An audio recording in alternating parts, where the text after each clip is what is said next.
曾经氧气对于绝大多数生物而言是毒气，全球亿万人被迫参与进化狂潮，每次进化的选择都决定了现实中国家的生死存亡。在这个对生物学一无所知的平行世界，所有人都在追求最原始的暴力，唯独苏白默默选择了一颗最不起眼的单细胞孢子，并将所有天赋点全加在了光合作用与产氧之上。所有人不知道的是，在生命诞生之初，氧气是这世上最恐怖的剧毒。做完这一切，他靠了回去。其他人不知道他在做什么，其他人不知道产氧意味着什么，其他人更不知道，在这片远古海洋里，大气中的氧气含量几乎为零。现在选择面板上的所有生物，从最凶猛的掠食体到最坚固的甲壳体，无一例外，全部都是厌氧生物。它们依赖无氧环境生存，氧气对它们而言，不是空气，不是养料，是剧毒，是这颗星球上最致命的毒药。而苏白刚才做的事情，就是选了一个能疯狂制造这种毒气的生物体，然后把产毒能力拉到了满级。这个世界没有人了解远古地球的历史，没有人知道24亿年前发生过什么，没有人听说过那个词“大氧化事件”。苏白看着面板上自己那个灰扑扑的孢子图标，嘴角微微一勾。你们所有人的选择，在我眼里全都是死路。苏白完成选择的同一时间，系统再次发出了全球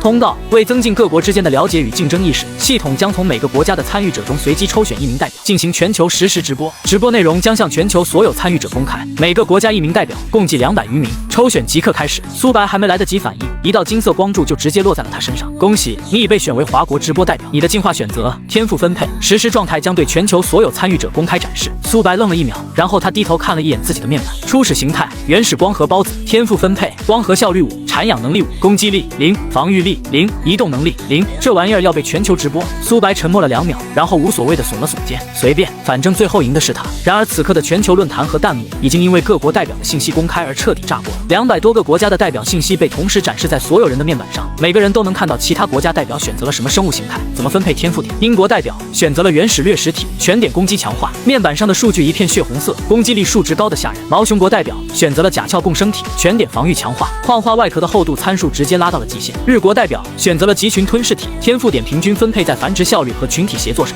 走的是以多打少的路线。高卢国代表鞭毛掠食者，速度型，全点速度。每一个国家的代表清一色的战斗型生物，攻击、防御、速度、数量4大主流方向几乎涵盖了所有代表的选择。弹幕上一片沸腾，卧槽！英国代表的攻击力也太炸了吧！全点攻击，这是要无脑莽啊！毛熊国果然是毛熊国，全点防御，跟现实一样铁憨憨，哈哈哈！日国走群体路线，细思极恐啊！要是让他发育起来，以多打少谁顶得住？各国代表都好猛，不愧是被选中的人。全球观众的情绪高涨到了极点，大家一边讨论各国代表的强弱对比，一边疯狂下注压谁能活到最后。然后有人翻到了华国代表的信息，画面上安安静静的显示着苏白的面板。初始形态：原始光合孢子，天赋分配：光合效率5，产氧能力5，攻击力0，防御力0，移动能力0。弹幕突然安静了0点几秒，然后像是开闸泄洪一样爆。等等，我没看错吧？华国代表选的什么？原始光合孢子，这是个什么东西？我去翻了一下选项列表，这东西全球选择人数只有1个人，就是他。攻击力0，防御力0，移动能力0，这跟没选有什么区别？全部天赋点加在光合效率和产氧能力上，这2个属性有什么用？土泡泡吗？哈哈哈哈哈哈哈！华国代表选了一个土泡泡的微生物，全球论坛瞬间被华国代表的选择刷屏了。不是因为强，是因为太离谱了。在所有国家的代表都在卷攻击力、卷防御力、卷速度的时候，华国代表选了一个没有攻击、没有防御、不能移动的光合孢子，然后把所有天赋点都加在了产氧上。这不是弱，这是离谱。全球观众的嘲笑声几乎掀翻了整个论坛。华国代表怕不是手滑点错了吧？不是手滑，你看他天赋点分配的明明白白，光合效率5，产氧能力5，这是故意的，故意选一个土泡泡的微生物，这人脑子有病吧？华国14亿人就抽到了这么个代表，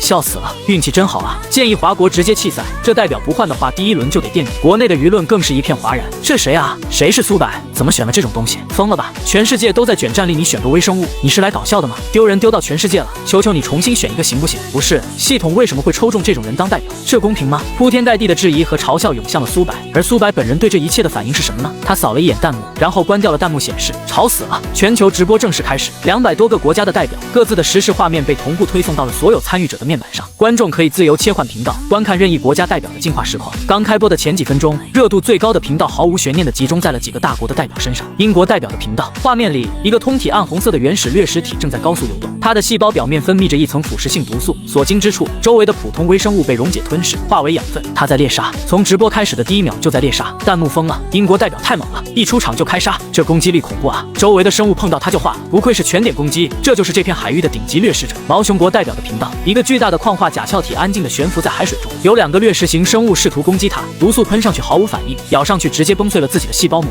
甲壳体纹丝不动，毛熊国这个防御离谱了，完全打不动啊！真就铜墙铁壁，这种防御力谁能破？苟住就是胜利。毛熊国代表这个思路也没毛病。日国代表的频道，画面里密密麻麻全是细胞，集群吞噬体以恐怖的速度分裂繁殖，短短几分钟内数量就从一个变成了上百个。它们组成了一个松散的细胞集群，像一张巨大的网一样覆盖了一片海域，所有落入网中的微生物都被吞噬殆尽。人海战术，日国代表走的是数量路线，这繁殖速度也太快了吧！过一会儿岂不是要覆盖整个海洋？各国代表的直播画面一个比一个精彩，掠食者在猎杀，装甲体在防御，速度型在穿梭闪避，集群型在疯狂扩张。每一个频道都是一场视觉盛宴，每一个代表都展现出了强大的战斗力或生存策略。然后有人切到了华国代表的频道，画面里一片安安静静的海水，几颗灰绿色的微小孢子静静地悬浮着，没有猎杀，没有战斗，没有任何动作，偶尔从孢子的表面冒出一两个细小到几乎看不见的气泡。就这样，就这，弹幕沉默了2秒，然后以一种比之前更加汹涌的势头爆发。哈哈哈哈哈哈！别的代表在猎杀，在战斗，在扩张，华国代表在吹泡泡。我笑到邻居来敲门了，这也太惨了吧！人家代表的画面是战争片，咱们代表的画面是纪录片，还是那种催眠效果拉满的纪录片。全球200多个代表，就华国代表最安静，安静到我以为直播卡了。兄弟们别笑了，华国代表选都选了，说不定有什么深意呢。深意？一个攻击力0、防御力0、不能移动的孢子能有什么深意？深意就是等死呗。华国频道的弹幕彻底沦为了全球最大的欢乐场，各国观众涌进华国频道纯粹是为了找乐子，甚至有人专门截了华国代表的画面做成表情包，配文我也在努力呢，只是方式不太一样，在全球论坛上疯传，国内观众更是心态崩了。能不能换人？真的能不能换人？14亿人就抽到这么个东西，国运怕不是负的。别的国家代表在杀人，我们代表在光合作用。光合作用啊？你是植物吗？完了，这一轮华国铁定垫底，丢人丢大发了。而所有嘲笑的中心，苏白本人，他连弹幕都没开，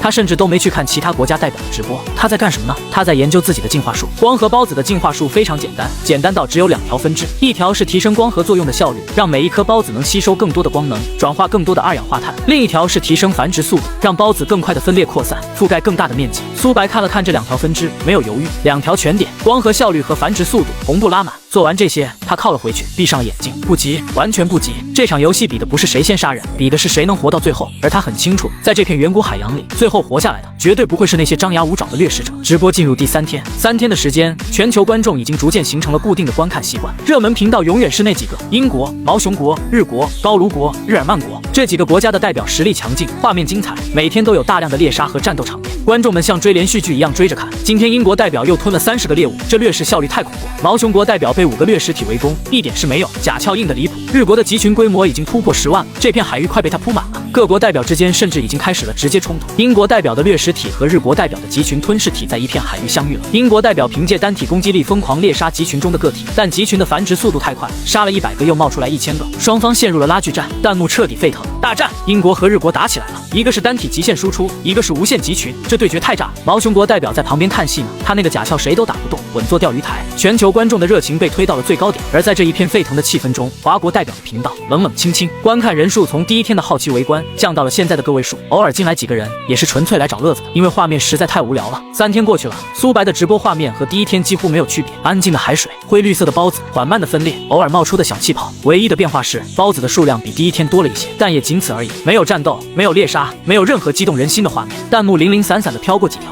又来看华国代表吹泡泡，今日份的助眠直播。说实话，我现在看这个画面都有一种莫名的平静感，比其他频道的打打杀杀舒服多了，就是有点催眠。哈哈哈，楼上你是来搞笑的吧？话说这个苏白是不是已经放弃了？3天了，一点动作都没有，就在那分裂，没放弃啊！你看他还在往进化树上加点呢。光合效率和繁殖速度又提升了，又怎样？光合效率再高也就是多吐几个泡泡，繁殖再快也就是多几颗没用的孢子，又不能打人，繁殖1万颗有什么意义？没意义，纯纯的自我安慰罢了。算了，不看了，去英国频道看杀戮。华国频道再次陷入了沉寂，没有人关注，没有人在意。在全球观众眼中，华国代表就是一个选错了路线然后躺平等死的笑话。而苏白此刻正在做的事情是仔细查看自己的孢子群落数据。3天的持续分裂和扩张，他的孢子覆盖面积已经悄然扩大到了初始位置方圆数百米的范围。光合效率的持续提升让每一颗孢子的产氧量都在稳步增长，数量乘以效率，氧气的总产出正在以一条不起眼的但始终在上扬的曲线默默攀升。苏白看了看数据，又看了看远处那些正在疯狂厮杀的掠食者和甲壳体，他没有任何表情变化，只是继续把新获得的进化点，一点不剩地砸进了光合效率和繁殖速度，然后闭上眼睛继续等。第5天，苏白的孢子群落在5天的持续分裂中，覆盖面积已经扩大到了一个相当可观的范围。从直播画面上看，原本只有镜头中心那一小簇灰绿色的孢子，现在已经蔓延成了一片淡绿色的地毯，铺满了整个画面的底。更引人注目的是气泡，之前只是偶尔冒出1、2个几乎看不到的小气泡，现在孢子群落的表面在持续不断地向上释放着细密的气泡，一串一串的，像是海底被打开了一个气阀。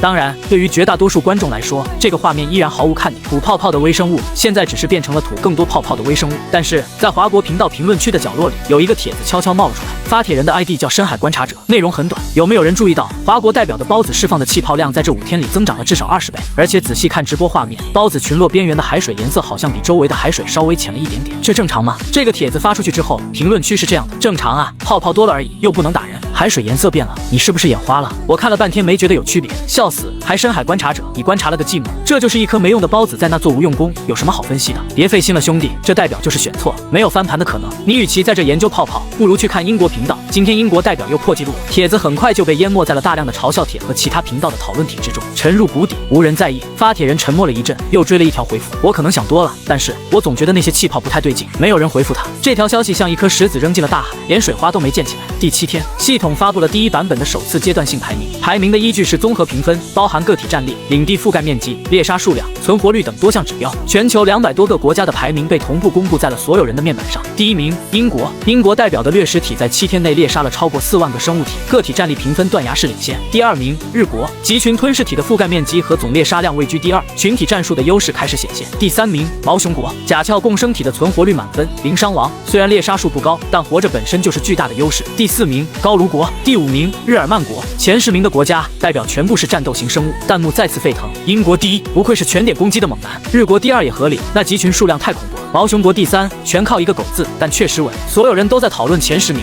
然后有人往下翻，一直翻，翻到了排行榜的最底部。倒数第1，华国。综合评分接近于0，个体战力0，猎杀数量0，领地面积有，但因为没有战斗力，该项得分权重极低。存活率满分，但仅凭一个存活率满分，根本拉不起其他全部为0的指标。总排名200多个国家中垫底。这个排名一出来，国内的舆论直接炸，不是之前那种带着调侃意味的嘲笑，是真的愤怒。垫底了，华国代表把我们搞垫底了。14亿人的脸全被这个人丢光了。什么叫攻击力0，猎杀数0？你这7天到底在干什么？吹泡泡吗？系统能不能换人？能不能让我们投票换代表？这种人凭什么代表华国？建议官方介入。这个苏白要么是故意搞破坏，要么就是纯粹的蠢货，丢人现眼，全世界都在看着呢。华国代表在那养微生物玩，社交平台上关于换掉华国代表的话题直接冲上了热搜第1，数以亿计的评论涌入，99%都是骂声，甚至有人开始人肉搜索苏白的真实身份。有人扒出了他之前的求职经历，发现他就是那个到处宣扬地球远古历史被当成疯子的，原来就是那个疯子，怪不得选择这么离谱。一个被所有学术机构拒之门外的名科，居然成了华国代表，这是什么运气？完了完了，彻底完了！这人脑子有问题的，指望他翻盘不如指望太阳从西边出来。舆论压力像山一样压下来。如果苏白此刻打开社交平台，他会看到铺天盖地的谩骂和质疑，但他没打开，他正在看自己面板上的一组数据：孢子覆盖面积持续扩大，光合效率持续提升，区域氧气浓度0.7%，并且在加速上升。苏白看了看这个数字，什么都没说，继续加点。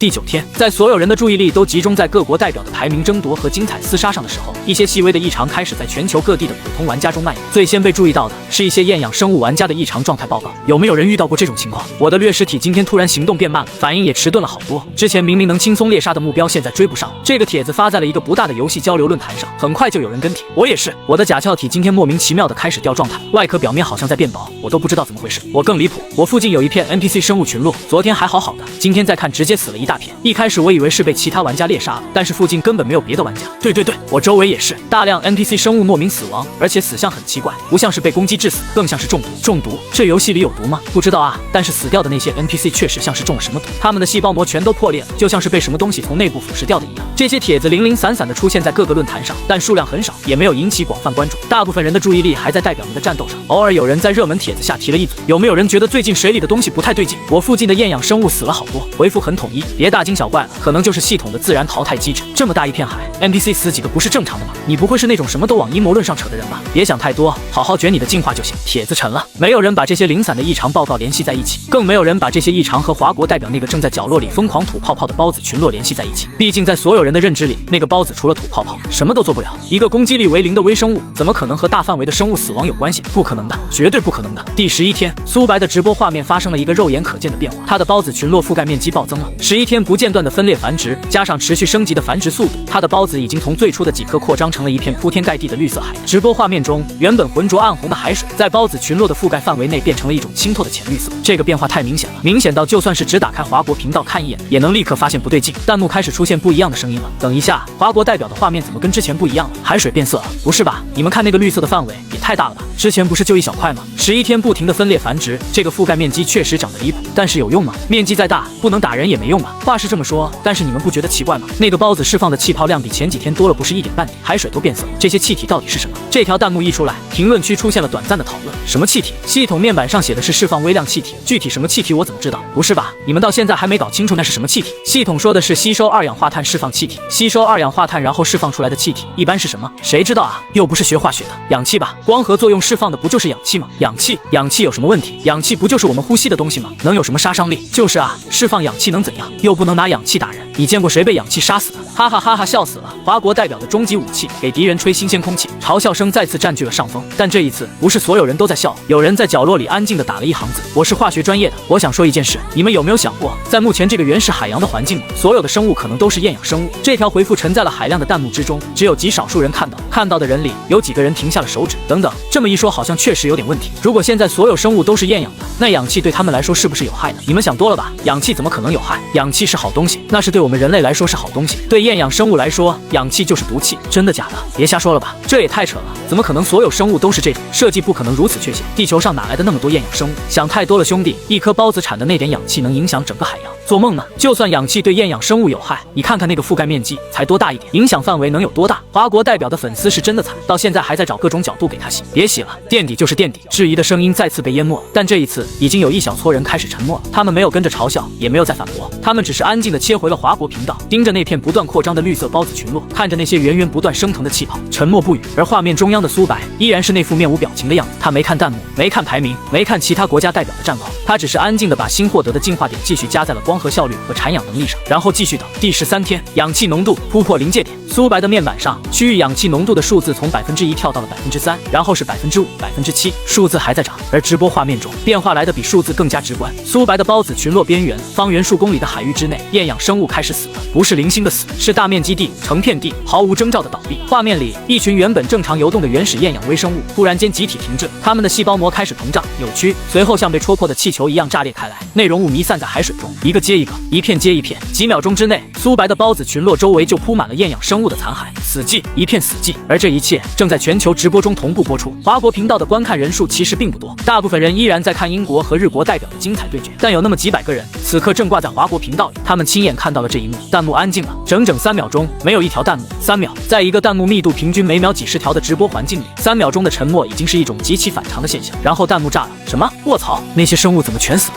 你们看到了吗？刚才那一片生物直接全灭了，什么情况？孢子周围的东西怎么在大面积死亡？等一下，让我缓一下，我刚才在走神，回过头来发现画面上全是尸体，是怎么回事？有人能解释一下吗？那些生物是被什么东西杀死的？画面里没有任何掠食者啊，不是被攻击杀死的。你仔细看，那些生物是自己炸开的，细胞膜直接破裂了，自己炸开。什么东西能让细胞膜自己炸开？华国频道的弹幕突然进入了一种前所未有的活跃状态。但这还不是最关键的，最关键的是孢子群落还在扩张，气泡还在释放，氧气浓度还在上升，而死亡的范围还在向外蔓延。直播画面中，那个死亡圈的边界正在以肉眼可见的速度向外推移，像是一颗石子丢进了水面，涟漪一圈一圈地扩散开去。只不过这个涟漪所过之处，所有的厌氧生物全部死亡，无一幸免。弹幕开始有人回过未来了。等等，我之前看到有人说过，这些气泡释放的是氧气，厌氧生物？不会吧？你们是不是在想同一件事？消息传得很快，华国频道突然出现大面积生物死亡的事情，在几分钟之内就扩散到了全球论坛，因为太反常了。一个攻击力为0的微生物，它周围的生物竟然在大面积死亡，这不合理，在逻辑上完全说不通。但事实就摆在直播画面里，所有人都看得到。于是越来越多的人涌入了华国频道，然后他们看到了一个让他们无法理解的画面：死亡还在继续。苏白的孢子群落现在像一个巨大的绿色圆盘铺在海底，方圆10几公里的范围。而在这个绿色圆盘的边界线上，厌氧生物正在如同割麦子一样成片倒下，边界线还在推进，死亡区域还在扩大，不是某种攻击，不是某种技能，就是单纯的死了。靠近孢子群落的厌氧生物自己就死了，这种死法太诡异了。弹幕从一开始的震惊逐渐变成了恐慌，这到底怎么回事？为什么靠近那片孢子的生物都在死？不只是 NPC， 你们注意到没有？有几个普通玩家的生物进化体路过这片区域，也出现了状态异常。什么？玩玩家也受影响。我的天，你们看排行榜，英国代表的状态好像也有变化。弹幕里这句话一出来，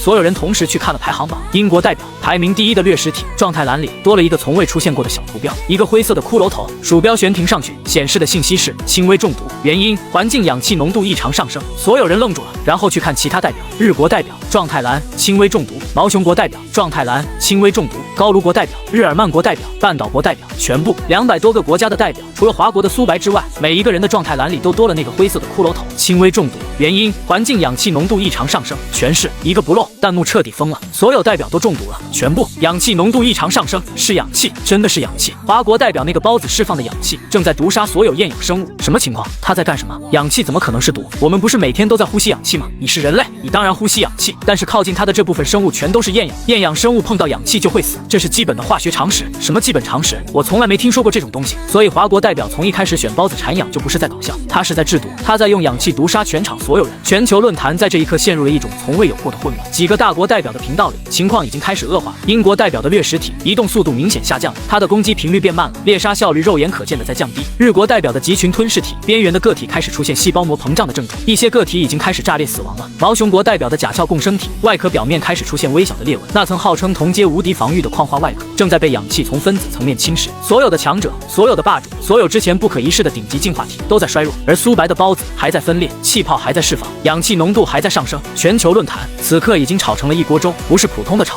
是一半人在恐慌，一半人在否认，两边吵得不可开交。各位清醒一点，华国代表从一开始就在布一个局，他选孢子不是因为蠢，是因为他知道氧气能杀死所有厌氧生物，他在制造一场大规模中毒事件。扯淡！你听听你说的话有多离谱，一个微生物吐几个泡泡就能毒死全世界，你是在看科幻电影吗？不是科幻，你看看排行榜，所有代表都中毒了，状态栏白纸黑字写着环境氧气浓度异常上升，这还不够说明问题吗？中毒是中毒了，但是才轻微中毒而已，我觉得这只是系统的一个 debuff， 不会持续太久。各国代表那么强的进化体，怎么可能被几个气泡杀死？你等着看吧，这个 debuff 会越来越重，氧气浓度还在上升，这不是一个会停下来的过程。吹吧，继续吹！华国代表的粉丝现在是抓到一根稻草就往上爬，一个垫底的微生物突然变成全球最强，你自己信吗？两派人在论坛上疯狂兑现，谁也说服不了谁。而就在这个时候，有人翻出了一样东西，一个旧帖子，发帖日期是10几天前，标题很不起眼。有没有人知道大氧化事件是什么？一个叫苏白的人说，地球诞生之初没有氧气，所有生物都是厌氧，后来出现了一种能产氧的微生物，释放了大量氧气，导致全球99%的厌氧生物灭绝。他说这是地球历史上第一次大灭绝，当时所有人都骂他是疯子。这个帖子被翻出来之后，瞬间被顶上了论坛首页，评论区炸了，卧槽，大氧化事件！所以他说的那些话全是真的，他从一开始就知道，他从一开始选孢子的时候就已经计划好了要用氧气灭掉全场。这个人到底是什么人？他怎么可能知道这些？全世界没有任何一个学术机构研究过远古地球历史，他的这些知识是从哪里来的？有人紧接着扒出了苏白之前所有的求职经历和被拒记录，每一次面试中他都提到了同样的内容：地球远古历史、生命演化、大灭绝事件。每一次他都被当成了疯子，原来他一直在说真话，他说的每一句话我们都当成了疯话。然后现在他说的那个大氧化事件正在游戏里真实的上演，论坛陷入了一种诡异的沉默，嘲笑的声音没有完全消失，但明显小了。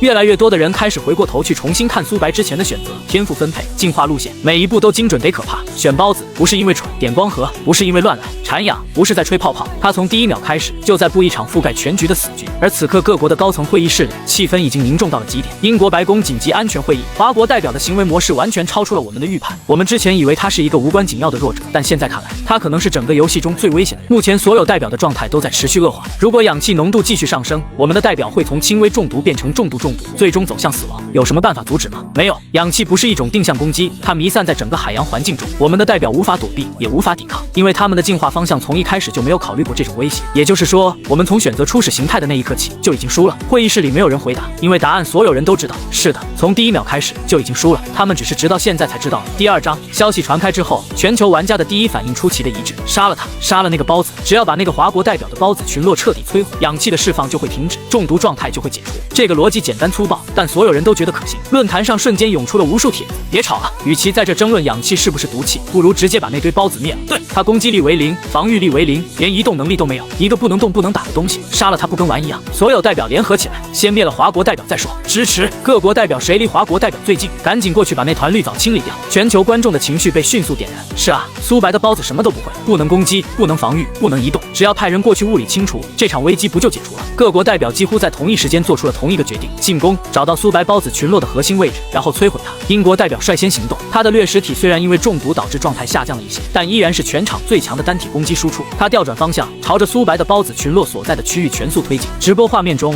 英国代表的掠食体像一颗暗红色的子弹一样划过海水，速度依然惊人，弹幕沸腾了。英国代表出发了，冲过去灭了那堆绿藻。以英国代表的攻击力，那些孢子不堪一击。华国代表完了，攻击力零，防御力零，被碰一下就死。结束吧，这场闹剧该收场了。全球观众都在等着看苏白的孢子群落被摧毁的那一刻，然后他们等到的是另一个画面。英国代表的掠食体在靠近苏白孢子群落的过程中，状态栏的变化速度开始加快了。灰色骷髅头图标从轻微中毒变成了中度中毒，移动速度下降了20%，攻击力下降了15%。它还在推进，然后中毒等级变成了重度中毒，移动速度下降50%，攻击力下降40%。细胞膜开始出现破损迹象，弹幕开始慌了，怎么回事？英国代表的中毒速度怎么越来越快？越靠近那片孢子，氧气浓度就越高。孢子的核心区域氧气浓度是最高的，不对劲！英国代表在减速。直播画面里，英国代表的掠食体明显慢了下来，它的细胞表面开始出现氧化反应。那层原本充满腐蚀性毒素的细胞膜正在被氧气从外到内一层层的侵蚀，但它还是冲进去了。凭借着全场最强的单体素质，英国代表硬扛着重度中毒，冲入了苏白孢子群落的边缘区域，然后他开始猎杀。掠食体的攻击力虽然下降了，但对付没有任何防御力的孢子依然绰绰有余。它的毒素喷射过去，接触到的孢子瞬间被溶解，1颗、10颗、100颗、1000颗，孢子在掠食体的攻击下成片死亡。弹幕短暂的欢呼了一下，有效，攻击有效，孢子在被清除。英国代表猛啊，硬扛中毒往里冲，然后欢呼声戛然而止，因为所有人看到了一件事：英国代表杀掉了1000颗孢子，但在他杀掉这1000颗的同时，周围的孢子分裂出了10000颗新的。苏白13天来把所有进化点都砸在了繁殖速度上，他的孢子群落的分裂速率早就被拉到了一个恐怖的数值，一颗孢子每隔几秒就能分裂一次，而整个群落有数以亿计的个体在同时分裂。英国代表的掠食体杀得再快，也快不过指数级增长的繁殖速度。他在杀，但孢子越杀越多，就像是用手去舀海水，舀走一捧，海浪就涌上来10捧。与此同时，重度中毒的 debuff 还在持续侵蚀掠食体的生命值，它的细胞膜破损越来越严重，移动速度越来越慢，攻击频率越来越低。弹幕彻底慌了，杀不完，根本杀不完。那些孢子的繁殖速度太快了，杀1000个分裂出10000个，而且越往核心区走，氧气浓度越高。英国代表的中毒状态已经是重度，再待下去他自己就要死，快撤出来，别硬冲了。英国代表的掠食体最终在核心区坚持了不到3分钟，就不得不撤退，他的生命值已经掉到了危险线以下，再多待10秒钟，他就要变成那些厌氧生物的同伴，细胞膜炸裂，死在氧气里。掠食体狼狈地退出了孢子群落的覆盖范围，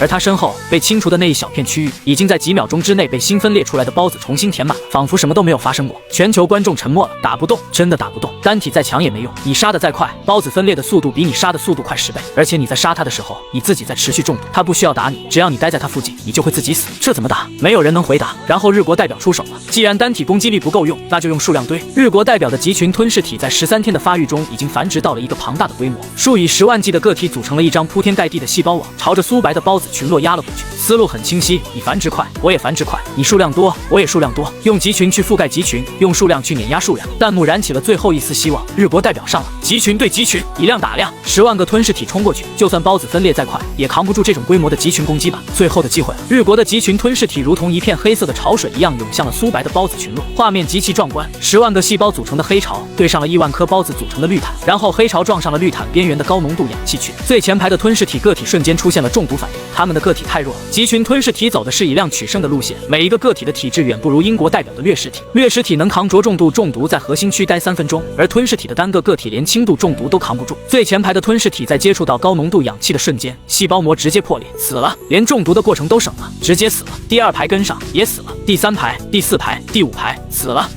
全死了。10万个吞噬体组成的黑色潮水冲进了绿色孢子群落的边缘，然后像是浪花撞上了礁石一样，瞬间粉碎。前排的死了，后排的继续冲上来也死了。没有任何一个吞噬体个体能够存活超过3秒钟，他们太弱了，个体太弱了，弱到氧气对他们而言不是慢性毒药，而是瞬杀。弹幕已经说不出话了。直播画面里，那片黑色的潮水在碰到绿色的孢子群落之后，就像冰块掉进了沸水里一样，迅速消融、瓦解、消失。10万个集群吞噬体在不到1分钟的时间里全军覆没，没有杀掉一颗孢子，一颗都没有。他们甚至没有碰到孢子，就已经死在了氧气里。全球论坛彻底安静了。单体强的冲进去能杀一些，但杀不完，自己还会中毒而死。数量多的个体太弱，碰到高浓度氧气区直接团灭，连孢子的边都摸不到。攻击型的不行，数量型的不行，防御型的呢？毛熊国代表的甲壳共生体确实能扛，但它没有攻击力，冲进去也杀不了孢子。就算它能在氧气里多活一会儿，又有什么意义？速度型的高卢国的边毛掠食者确实快，但再快也只是一个个体，杀几颗孢子杯水车薪，而且高浓度区域它也扛不了多久。所有路线全部堵死。死。没有任何一种现有的进化方案能够对苏白的孢子群落造成实质性的威胁，因为苏白的武器不是孢子本身，不是那些灰绿色的、软绵绵的、攻击力为0的小细胞，它的武器是氧气。氧气无处不在，无法躲避，无法抵抗，无法消灭，它弥散在整个海洋环境中，渗透到每一寸海水里，接触到每一个厌氧生物的细胞膜上。你不需要靠近苏白，苏白也不需要靠近你，你只需要呼吸，你就会死。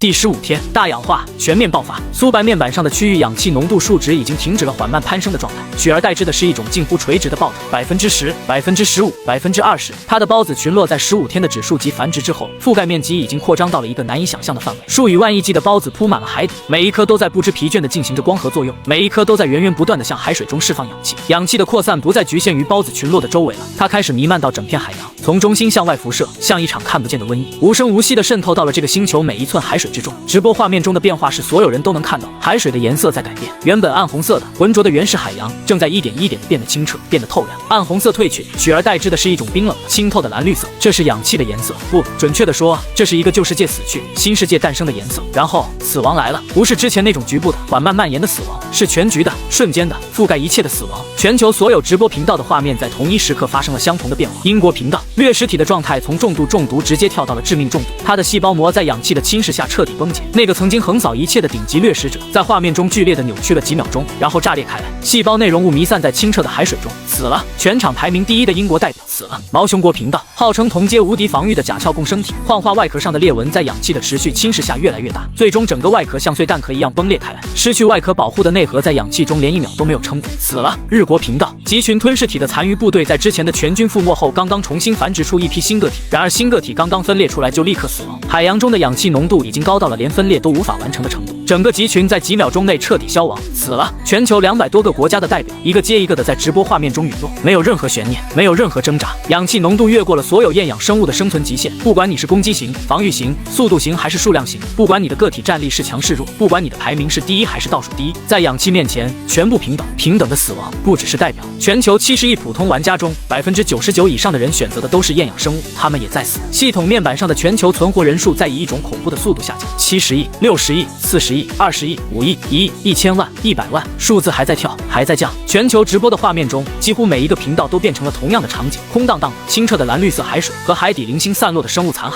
整片海洋安静了下来，死一般的安静，只有一个频道还有生命的迹象。华国频道画面中，铺天盖地的绿色孢子群落在阳光的照射下生机勃勃，气泡源源不断的升腾，海水清澈的像水晶一样。万亿颗孢子在已经被氧气彻底净化的海洋中自由的生长、分裂、扩张，没有天敌，没有竞争者，整个星球就剩下了他们。弹幕没有了，不是没有人打字，是所有人都忘了打字。全球70亿观众在这一刻集体失语。系统面板上弹出了一条全球通告：第1版本首次大规模灭绝事件触发，灭绝规模全球生物总量的99.2%，触发者华国代表苏白，灭绝方式环境氧气浓度巨变，厌氧生物大规模灭绝。这是一场由单一参与者引发的改变整个星球生态环境的灭绝事件。系统将此事件记录为大氧化。通告挂在每一个人的面板上，白纸黑字，没有人说话，沉默持续了整整3分钟，然后全球论坛像是被按下了重启键一样，以一种前所未有的疯狂程度爆发。卧槽！卧槽！卧槽！卧槽！卧槽！卧槽！他把全世界都灭了，99.2%，灭绝了99.2%的生物。一个人用吐泡泡的方式，华国代表一个人引发了大灭绝，这是什么剧情？我是在做梦吗？之前谁说他是笑话来着？谁说他是垫底来着？他把全世界都灭了，弹幕疯了，论坛疯了，社交平台疯了，全球每一个有网络的角落都疯了，所有人都在刷同一件事：华国代表苏白用一颗孢子灭绝了全球99%的生命。而紧跟着这波震惊浪潮的是另一场更加精彩的大戏——删帖。疯狂的删帖，那些之前嘲笑的最凶的人，此刻正在以最快的手速删除自己的历史发言。华国代表选了吐泡泡的微生物，哈哈哈！删了。攻击力0，防御力0，这跟没选有什么区别？删了。建议华国直接弃赛。删了。这个苏白是不是脑子有病？删了。全球200多个代表就华国最拉垮。删了。删了。删了，全删了。但互联网是有记忆的，截图党早就把所有的嘲笑帖截了个干干净净。别删了，兄弟们，你们删不完的。我这儿截了300多张图，要不要我发出来？已经有人做合集了。华国代表嘲笑语录大赏，从第1天到第13天，每一条嘲笑帖都有截图，哈哈哈哈哈！你们快去看那个合集。第3天有个人说华国代表的终极武器给敌人吹新鲜空气，这条太经典了。还有，就算氧气对厌氧生物有害，你看看那个覆盖面积才多大一点，影响范围能有多大？这位朋友，你现在还觉得影响范围不大吗？最绝的是那个说一颗孢子产的那点氧气能影响整个海洋，做梦呢的人，兄弟，你看看现在在的海洋是什么颜色？社交平台上大型社死名场面正在上演，那些删帖的人越删越慌，评论区越扒越欢，有人甚至直接注销了账号，但注销也没用，截图已经满天飞了。而在这场全球级别的社死狂欢之中，排行榜的变化更是让所有人瞠目结舌，系统实时排名刷新了。第1名华国，综合评分满分，战力评分虽然为0，但灭绝触发者的特殊加成直接将总分拉到了第一，存活率满分，覆盖面积满分，环境影响力满分。华国从倒数第一直接冲到了第一，不是进步是颠覆。弹幕已经不知道该说什么了，倒数第一变正数第一，就这么简单，就这么离谱。我现在回头看13天前的排行榜，华国垫底那条记录，感觉像是在看一个笑话。不过笑话不是华国，是我们这些看排行榜的。全世界都在卷攻击卷、防御卷、速度，结果第1名是一个攻击力为0的微生物。这游戏的设计者怕不是在嘲笑我们吧？各国的舆论在此刻彻底崩盘了。这特么也行？这5个字被翻译成了几十种语言，在全球各大社交平台上刷屏，没有人能接受，但所有人都不得不接受。系统的通告再次响起，第1版本竞赛结束，正在进行最终结算。全球所有人的面板上同时弹出了结算画面，最终排名赫然在列。第1名没有悬念，华国苏白，综合评分断崖式领先，没有任何国家能够与之相提并论。然后所有人看向了第2名，本来在大灭绝之后，所有人都认为不会有第2名，99.2%的灭绝率，几乎所有玩家的进化体都死，但系统显示第2名是有人的。第2名高卢国，全球论坛瞬间懵了。等等，高卢国不是也死了吗？高卢国代表还活着，怎么活的？不可能吧？氧气都弥漫到整个海洋了，怎么可能还有厌氧生物活着？系统很贴心的给出了详细说明。第2名高卢国，存活原因，高卢国代表选择了鞭毛掠食者，天赋全点速度强化，在氧气浓度全面上升的过程中，高卢国代表凭借极限速度，在大灭绝全面爆发前逃离了高浓度区域，抵达了氧气扩散尚未完全覆盖的边缘海域。此外，高卢国部分普通玩家凭借各自的速度优势，在大灭绝过程中逃入了深海裂缝，深海裂缝内部环境封闭，氧气无法渗透，形成了天然的无氧避难所。这些玩家在裂缝中存活至版本结算。看完这段说明，所有人都沉默了。所以高卢国代表是靠速度跑出来的，跑到了氧气还没扩散到的地方，不是跑出来的，是跑赢了死亡。氧气的扩散是有速度的，它的移动速度比氧气扩散的速度更快，所以他赶在氧气到达之前逃到了安全区。还有一些普通玩家钻进了深海裂缝里，那种裂缝完全密封，氧气进不去，等于是在灭绝中找到了一个防空洞。我的天，这也太极限了吧！全球那么多人，就他们跑掉了，全点速度，没想到在这个版本里居然是保命用的。其他人都在想着怎么打赢别人，只有高卢代表的速度让他跑赢了死亡本身。话说回来，这就更说明了一件事：面对华国代表的大氧化，硬扛是不可能的，反击是不可能的，唯一的生路就是跑，而且还得跑得够快才行。弹幕里无数人发出了同一声感叹：太离谱了！高卢国拿到第2名的消息引发了一波新的讨论热潮，但很快就被系统的下一条通告盖了过去。因为奖励来了，第1版本奖励发放，第1名华国，国运奖励，华国全体国民获得基础体质强化，生命力提升20%，认知能力提升15%，华国领土内自然资源再生速率提升30%。个人奖励，苏白，获得额外进化点500点，获得特殊天赋生态塑造者，在后续版本中，你的进化选择将对环境产生更大的影响力，获得称号第1次大灭绝的引发者，全体国民体质强化，生命力提升，认知能力提升，资源再生。这些奖励不是游戏里的数字，是实实在在作用于现实世界的加成。14亿人，每一个人的身体素质都因为苏白的胜利而得到了提升。国内舆论在看到这条奖励的瞬间彻底翻转，之前骂苏白骂得最凶的那些人，此刻一个字都说不出来了，因为他们的身体正在变强，他们的头脑正在变得更清晰。这些变化是真实的、可感知的，而这一切的来源是那个他们骂了13天的疯子。然后系统公布了失败国家的惩罚，倒数10%的国家，全体国民基础体质削弱5%；倒数5%的国家，全体国民基础体质削弱10%，自然资源产出降低15%。奖励是真的，惩罚也是真的，赢了的国家变强，输了的国家变弱，这就是进化狂潮的规则。而这一切的分水岭，就是一个叫苏白的人在第1天选择了一颗不起眼的包子。第1版本结束后的24小时里，华国的社交平台经历了有史以来最大规模的一次舆论翻转，翻转的速度快到令人发指。24小时前，热搜第1还是强烈要求更换华国代表；24小时后，热搜第1变成了苏神永远的神，没有过渡，没有缓冲，就是这么直接，这么丝滑，这么厚颜无耻。之前骂得最凶的那批人，现在吹得最响。我早就说了，苏白肯定有深意。你们看看我之前的评论记录，我一直都是支持他的。我第1天看到他选包子的时候，就觉得这个人不简单，只是当时不好说太多，怕被你们喷。苏神牛逼，苏神带我飞，苏神是我们华国的骄傲。评论区里全是这种言论，仿佛13天的谩骂和嘲笑从来没有发生过一样。截图党们看到这些评论，差点笑出腹肌。兄弟，你说你一直支持他，那你3天前发的这个废物什么时候能滚？是谁写的？截图在这儿呢，要不要看看？还有你说你第1天就觉得他不简单，你第1天的原话是华国代表怕不是手滑点错了。你的记忆是金鱼的吗？大型打脸现场持续发酵，每扒出一个墙头草，评论区就多一场狂欢。有人把13天来关于苏白的所有热搜做了一个合集，从强烈要求更换华国代表到苏神永远的神，中间的转折堪比过山车。这个合集被疯转了上亿次，国内的舆论虽然疯狂，但至少方向是统一的，苏白封神。然而放眼全球，情况就不一样。英国的论坛上，嘲笑声虽然消失了，但取而代之的是另一种声音。冷静一点，各位，华国代表这次确实赢了，但这不代表他有多强。这次的版本设定恰好对他有利而已，换一个版本，他那一套未必管用。同意，说白了就是运气好。这个版本的初始环境刚好是无氧海洋，他刚好选了产氧路线，刚好没人知道氧气对厌氧生物有。把这几个刚好去掉，他就是一个普通玩家，本质上就是信息差。他不知道从哪儿搞来了一些关于远古地球的知识，然后利用了所有人的无知。这种优势只能用一次，下一个版本大家都会提防他。没错，瞎猫碰上死耗子罢了，下一次不可能再这样了。英国论坛的这种论调迅速扩散到了全球，运气论成了外国玩家的主流观点。他们不愿意承认华国代表在战略上碾压了全世界，更不愿意承认自己从第一秒开始就输了，所以他们选择了最简单的解释：运气就是运气好，下次不会了。这种声音传到了国内，立刻引发了一波新的争论。外国人在说苏神是运气好，你们信吗？运气个屁！从选包子到点光合到铺满整个海洋，每一步都是精确计算，这叫运气。话是这么说，但人家也有一点说的不是没道理。这个版本的设定确实特殊，下一个版本不一定还有这种机会。你这话什么意思？你该不会也觉得苏神是运气好吧？我没这么说，我只是说下一个版本还是得看表现，一次胜利不能说明一切。呵，骑墙的又来了，等着看吧，下一个版本苏神照样碾压，但愿吧。质疑的声音虽然不是主流，但确实存在，不仅仅是外国人，国内也有一部分人对苏白的第二次表现持观望态度。毕竟在大多数人的认知里，第一版本的胜利确实太过离奇，一个选了包子的人灭绝了全世界，这种事情听起来怎么都像是一场意外。下一次还能这样吗？没人有答案，除了苏白自己。第一版本结束后，系统宣布了7天的间歇期，7天之后，第二版本将正式开启。间歇期内，所有玩家回到现实世界，可以自由活动。第一版本中获得的奖励已经生效，惩罚同样已经落实。苏白回到了现实，第一件事，他打开了自己的个人面板，查看了这次胜利获得的全部奖励。额外进化点500点，这个数字是普通玩家初始天赋点的50倍。特殊天赋生态塑造者，在后续版本中，进化选择对环境的影响力提升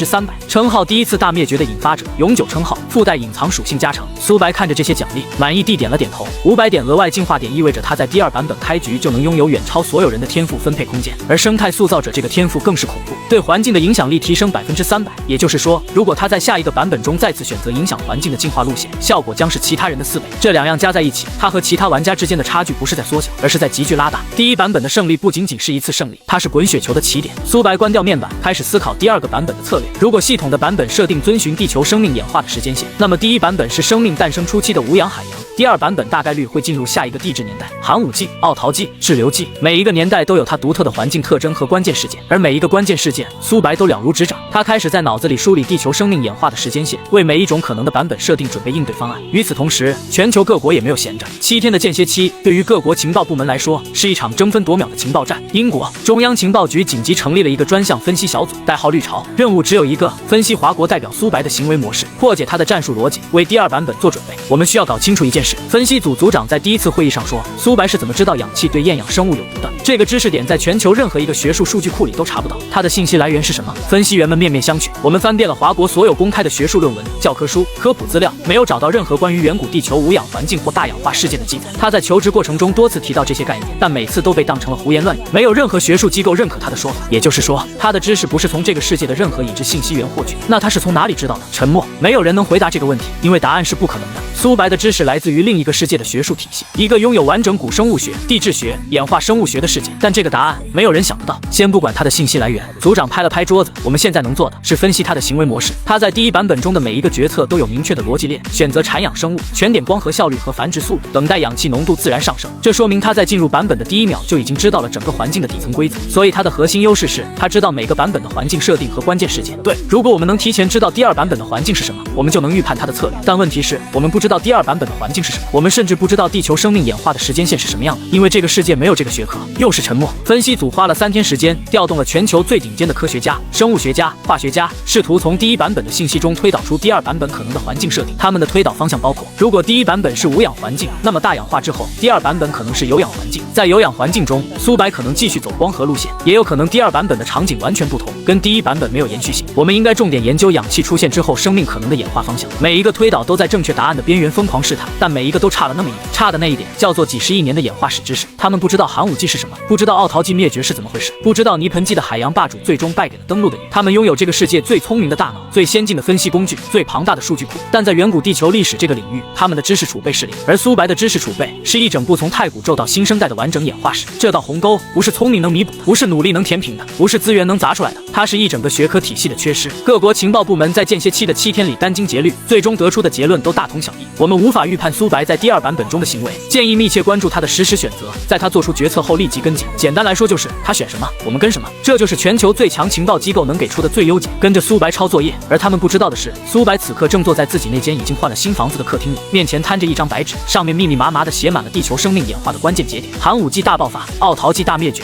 滞留纪登陆、泥盆纪鱼类争霸、石炭纪巨虫时代、2叠纪大灭绝、3叠纪恐龙崛起、白垩纪陨石撞击。每一个节点旁边都标注了苏白的策略思路。他放下笔，靠在椅背上，看着窗外的夕阳。第2版本不管是什么，他都已经准备好了。7天间歇期转眼就过去了。第2版本开启的那一刻，全球70亿人的意识再次被同时拉入了进化场，然后所有人都愣住了，因为眼前的场景跟第1版本完全不同。第1版本的原始海洋是混沌的、暗红的，几乎没有什么生命迹象的荒芜世界，而第2版本的海洋是一片前所未有的生命盛宴。海水变得清澈了，温度适宜了，光线充足了，但最震撼的不是环境，是生物，到处都是生物，海底、海面、水层之间，密密麻麻的生命形态充斥着每一个角落。色彩斑斓的软体生物在海底蠕动，全身腹甲的节肢动物在海床上列队爬行，流线型的掠食者在水层之间高速穿梭，触手状的滤食者张开巨大的扇面过滤海水中的营养物质，物种数量是第1版本的成百上千倍，系统的全球通道随之弹出。第2版本生命大爆发，在第1版本的大氧化事件之后，地球环境发生了根本性的改变，氧气的出现为更复杂的生命形态提供了能量基础，生命在短时间内爆发式的演化出了海量全新的物种。本版本中进化选择的丰富度将远超第1版本，请做出你的选择。进化选择面板弹了出来，然后所有人的眼睛都亮了。第1版本的选择面板只有几十种单细胞或简单多细胞生物可选，看起来都差不多，区别只在于攻防素3个维度。而第2版本的选择面板直接炸了，数百种进化路线整整齐齐地排列在面板上，每一种都配有详细的3维模型展示。巨型海蝎，体长超过2米的顶级节肢掠食者，装甲外壳，巨型前肢，极高的物理攻击力。本版本中的陆地坦克即存在。奇虾，流线型掠食者，拥有环形口器和前端捕捉复制，速度与攻击力兼备。本版本中的顶级猎手，装甲3叶虫，全身覆盖矿化甲壳的防御型生物，种类繁多，从拳头大到半米长不等。部分品种拥有复眼系统，视觉能力远超同阶。放射虫集群，微型浮游生物群落，以数量和覆盖面积取胜，单体极弱，但群体规模可达天文数字。巨型水母，触手型范围攻击，自带神经毒素，管状蠕虫，深海热泉生态位霸主，极端环境生存能力拉满。还有几十种甲壳类、软体类、棘皮类、腔肠类的进化路线，每一种都有独特的生态位和战术价值。全球论坛直接沸腾了，我靠，这些生物也太帅了吧！巨型海蟹，2米长的海蟹，大钳子直接夹碎一切，我选这个。奇虾才是王者，又快又猛。上一版本英国代表的掠食体就是这个路子，这次直接升级成奇虾。装甲3叶虫不香吗？全身甲壳。上一版本的教训告诉我们，防御才是王道。你们看到那个巨型水母了吗？范围毒素攻击，一片一片的毒死。所有人都在兴奋地讨论选择哪种生物。第1版本的惨痛经历并没有让大家变得保守，相反，第2版本更加丰富的选项让所有人的战斗欲望燃烧得更加旺盛。上一次输了是因为信息差，这一次大家都会紧盯苏白的动向，不会再给他钻空子的机会，至少所有人都是这么想的。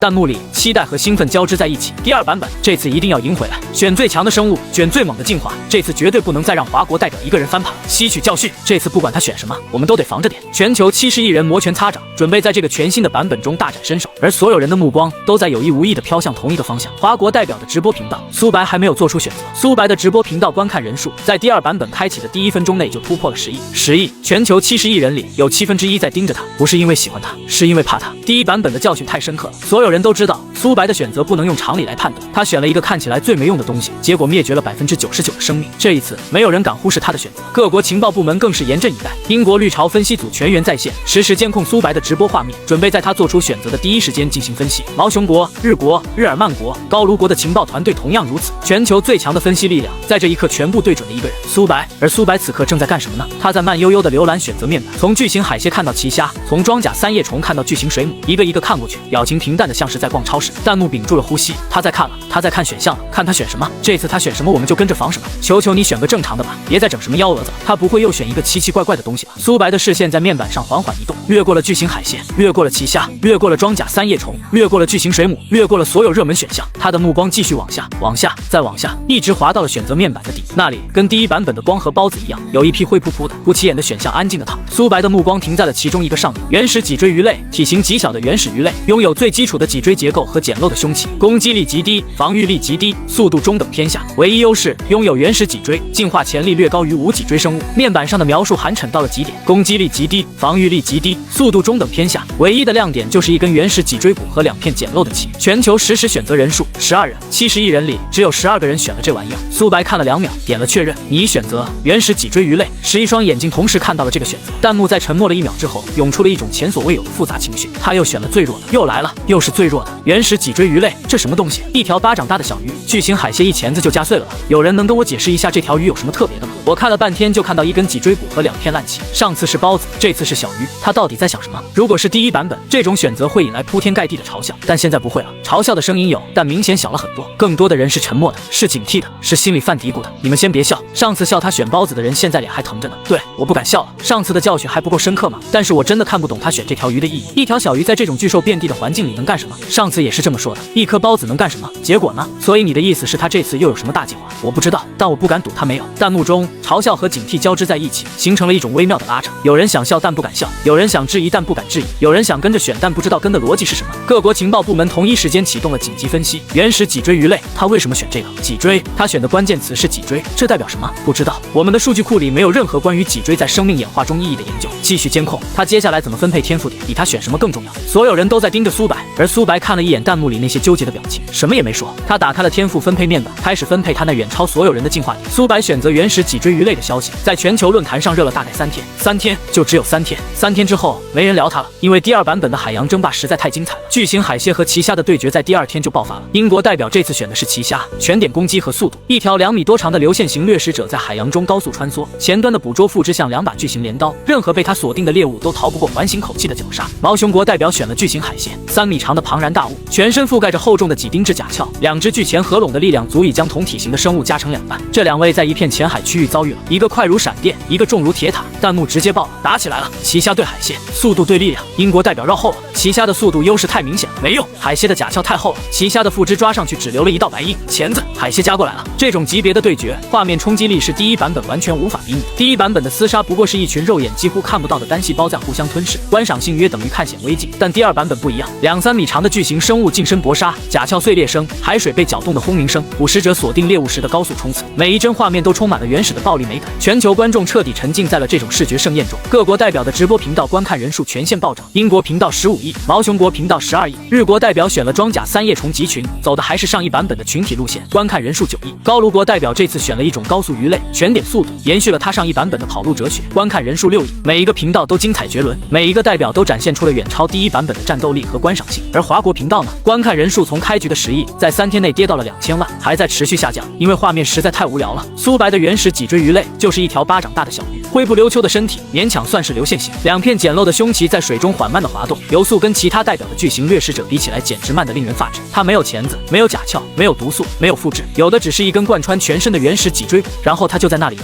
慢慢的游，在一片没有什么天敌的偏僻海域，悠哉悠哉的游来游去，偶尔吃几口海水里漂浮的微小有机物。就这样，弹幕里偶尔飘过几条评论。华国代表又开始表演，今天的节目是小鱼游泳，我已经连续看了3天了，这条鱼除了游就是吃，除了吃就是游，你跟我说这条鱼能翻盘？醒醒吧，上一版本是特殊情况，这个版本的环境完全不同了，他那一套不管用，一招先吃遍天，想多了，这次没有什么厌氧生物让他毒了，果然是运气用完了。嘲笑声又回来了，虽然没有第一版本那么肆无忌惮，但确实在逐渐升温，因为对比太残酷了。别人的代表在上演巨兽争霸，他的代表在角落里当小鱼，别人的画面是大片级的战争场面，他的画面是纪录片，都嫌素材太少。第一版本积攒的那点敬畏正在一天天地消退，人类的记性就是这么短，上一秒还在说不敢嘲笑，下一秒看到巨型海蟹夹碎一只三叶虫的画面，立马就把教训忘得一干二净。不是我嘲笑他，但你让我说他这条鱼能赢2米长的奇虾，我真的说不出口。同感，上次是上次，这次是这次，环境变了，他的优势就没了。等第一次排名出来就知道了，我赌他这次连前100都进不了。苏白对这些声音的态度依然如旧，他连弹幕都没开。苏白没开弹幕不是因为他在意，是因为他在忙。他的天赋分配面板上进化点的去向让任何一个旁观者看了都会一头雾水。500点额外进化点加上系统给的基础点数，总共500多点的天赋资源，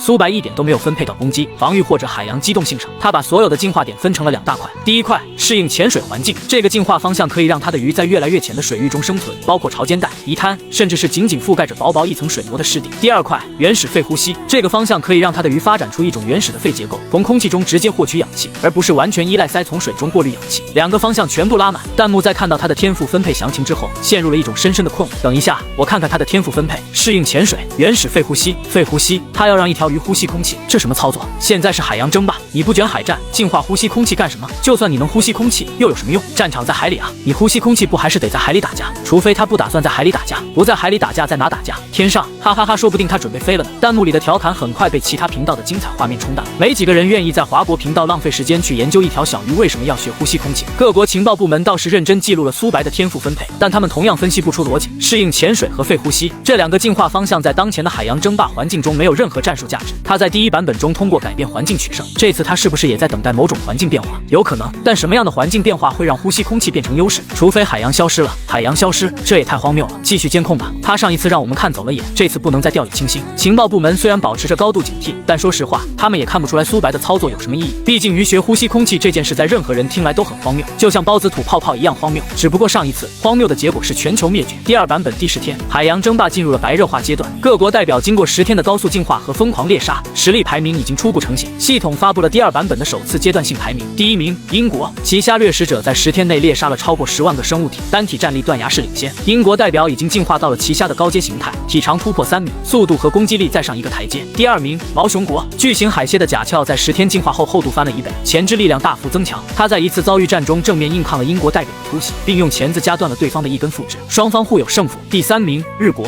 装甲三叶虫集群的规模已经扩张到了一个恐怖的数量级，虽然单体战力不高，但密密麻麻的甲壳集群铺满了一整片海床，任何闯入他领地的生物都会被集群围攻。第4名高卢国，高速鱼类的速度优势在第2版本中依然突出，虽然攻击力不是最强的，但凭借极限速度进行的闪击战术让他的猎杀效率出奇的高。前10名的国家代表清一色是巨型海洋生物，海蝎、奇虾、巨型三叶虫、大型水母、板足后，每一个都是这片海洋的顶级存在。然后所有人看到了华国的排名，第137名，全球200多个国家里中下游，综合评分极低，战力评分几乎为0，猎杀数可以忽略不计，唯一拿到分的指标是存活率和进化潜力，但这2项的权重不高，总排名137。弹幕在看到这个排名后，反应跟第1版本如出一辙，137名。第1版本的奇迹没有延续，华国代表这次彻底拉胯，巨型海蝎和奇虾在前面杀疯了，华国代表的小鱼还在角落里练呼吸，这怎么比？我就说运气不可能用2次吧。第1版本的环境刚好克制了所有人，第2版本环境变了，他什么优势都没了，一招鲜终究吃不了一辈子。苏白的神话到此为止了。国内的舆论虽然没有第1版本那么极端，但质疑的声音确实多了起来。苏神这次真的没问题吗？137名也太低了，上一版本他是倒数第1最后翻盘的，这次会不会也是？你不能每次都拿上次说事啊，这一版本环境完全不同了，他的策略明显不适用。说实话我有点慌，第1版本的奖励那么好，如果第2版本输了，惩罚肯定也不轻。相信苏神，上次他也是这样的，上次是上次，这次排名都100多了，你让我怎么信？争论在继续，外国论坛上运气论彻底占据了主流，华国代表的神话结束了。第1版本只是一次无法复制的意外，他选了一条没有任何战斗力的小鱼，进化方向全都是无关战斗的冷门属性，这不叫策略，这叫自杀。下一次排名出来的时候，他可能连200名都保不住。运气终究只是运气，而苏白此刻正在距离主战场很远的一片浅海区域，安静地进化着他的小鱼。他的鱼现在比开局的时候大了一些，但跟那些动辄2-3米的巨型生物比起来，依然渺小不可。不过他的身体结构已经发生了显著的变化，胸鳍变得更加厚实，关节处出现了原始的骨骼支撑结构，可以在潜水中支撑一部分体重。鳃的旁边长出了一个新的器官，粗糙原始，但确实在运作的肺。它可以把头探出水面，直接从空气中吸入氧气了。苏白看了看自己的进化数据，又看了看远处海洋中那些巨型生物厮杀的场景，什么也没说，继续加点。第2版本第15天，华国频道的观看人数已经跌到了不足500万。对于一个全球70亿人参与的游戏来说，500万的观看人数约等于没人看，但就是这500万人，在这一天看到了一个让他们集体懵逼的画面。苏白的鱼动了，不是在海里游那种动，是朝着一个方向坚定地缓慢地移动，朝着海岸线。直播画面中，那条灰不溜秋的小鱼离开了他待了15天的偏僻海域，开始向浅水区游动。海水越来越浅，从几十米深到10几米，从10几米到几米，从几米到不足1米，最后他游到了潮间带，海水只没过了他身体的一半。然后他做了一件所有人都没想到的事，他用胸鳍撑住了泥地，把身体的前半部分拖出了水面，他在往岸上爬。直播画面里，一条巴掌大的丑陋小鱼正趴在泥泞的海滩上，用2片粗糙的胸鳍笨拙地交替滑动。一寸一寸的往前蠕动。它的身体在泥浆里拖出了一道浅浅的痕迹，每挪动一下，其就在泥地上打滑一次。然后它重新调整姿势，再挪一下，再打滑，再挪。画面要多狼狈有多狼狈。弹幕在沉默了大概2秒之后，彻底笑疯了，哈哈哈哈哈哈哈哈！他的鱼在搁浅，华国代表的鱼爬上岸了，他在泥巴里爬，这是我今年看过最好笑的画面没有之一。一条鱼在泥地上蠕动，这叫进化，这叫搁浅吧？别的代表的奇虾在海里杀疯了，华国代表的鱼在泥巴里打滚，这对比也太惨，进化了个寂寞啊，兄弟！你花了15天进化出了肺和粗鳍，就为了爬到泥巴里去？有没有一种可能，他的鱼是被海里的掠食者吓到了，所以逃到岸上来？哈哈哈哈！对，被海蟹吓跑了，跑到岸上来避难了。华国代表，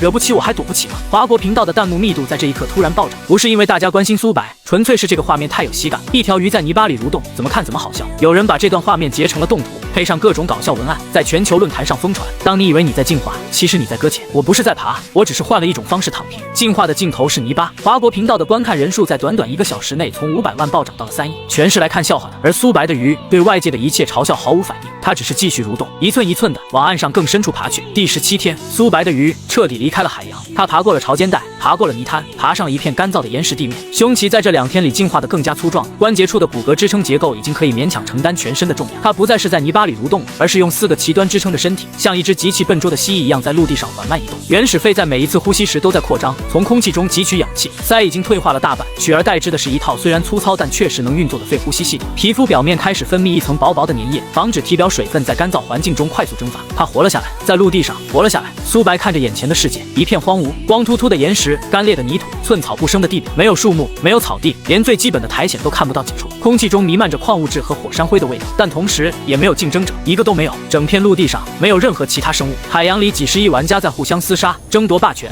你死我活的时候，陆地上空空荡荡，安安静静，就像一个无人认领的无主之地。而苏白是第一个踏上这片土地的人，他笑了一下，然后开始疯狂进化。没有天敌，没有竞争，没有任何外部威胁，所有的进化点都可以毫无保留地投入到身体改造中。胸鳍继续分化，鳍端的骨骼延伸分解，形成了最原始的前肢雏形。后鳍同步进化，开始出现类似后腿的结构。肺功能大幅强化，呼吸效率提升了3倍，皮肤角质层加厚，防水防干燥能力显著增强。体型开始增大，从巴掌大变成了小臂长，从小臂长变成了半米。在陆地上没有任何压力的环境下，进化的速度比海洋中快了数倍。因为海洋里的玩家每天都要分出精力去战斗、去防御、去猎杀，进化资源被大量消耗在军备竞赛上。而苏白不用，他的全部资源100%地投入在了进化本身。3天时间，苏白的鱼已经不能再叫鱼了。它有4条腿，有肺，有初步适应陆地的皮肤，有一根越来越完善的脊椎。它看起来更像是一条粗糙的原始的蜥蜴，或者说两栖动物的祖先。丑是真的丑，但它活着，而且它独占了一整片大陆。海洋里的霸主们此刻还在为了一小块海域打得你死我活。他们不知道的是，在他们头顶上方的那片陆地上，有一个家伙已经悄悄地建立了一个没有任何人能够威胁的根据地。弹幕里嘲笑的声音依然是主流，但有那么一小撮人开始安静了。他们注意到了一件事：苏白从海洋战场上彻底消失了。你们有没有注意到，华国代表已经不在海里了？消失了，什么意思？他的鱼上岸了，完全上岸了。他现在在陆地上，在陆地上能干什么？那上面什么都没有，什么都没有，也意味着什么都是他的。这条评论沉在了弹幕的最底部，几乎没人看到。第2版本第20天，系统发布了一条全球公告，不是排名更新，不是版本活动，是一条带有特殊标记的红色警告公告。环境预警：海洋生态系统检测到异常波动，深层海水含氧量出现不稳定征兆。系统预计在未来一段时间内，海洋环境可能发生重大变化，请各参与者做好应对准备。公告一出来，全球论坛炸了。什么叫海洋环境可能发生重大变化？含氧量不稳定，又是氧气。上一版本不是已经搞过一次了吗？不会又要来一次大灭绝吧？不可能。第1版本是因为环境特殊，这一版本所有生物都是有氧生物，氧气对我们没有毒，但是含氧量不稳定。如果含氧量下降了，下降，海洋含氧量下降，那不就是缺氧吗？缺氧的话，海洋生物会窒息。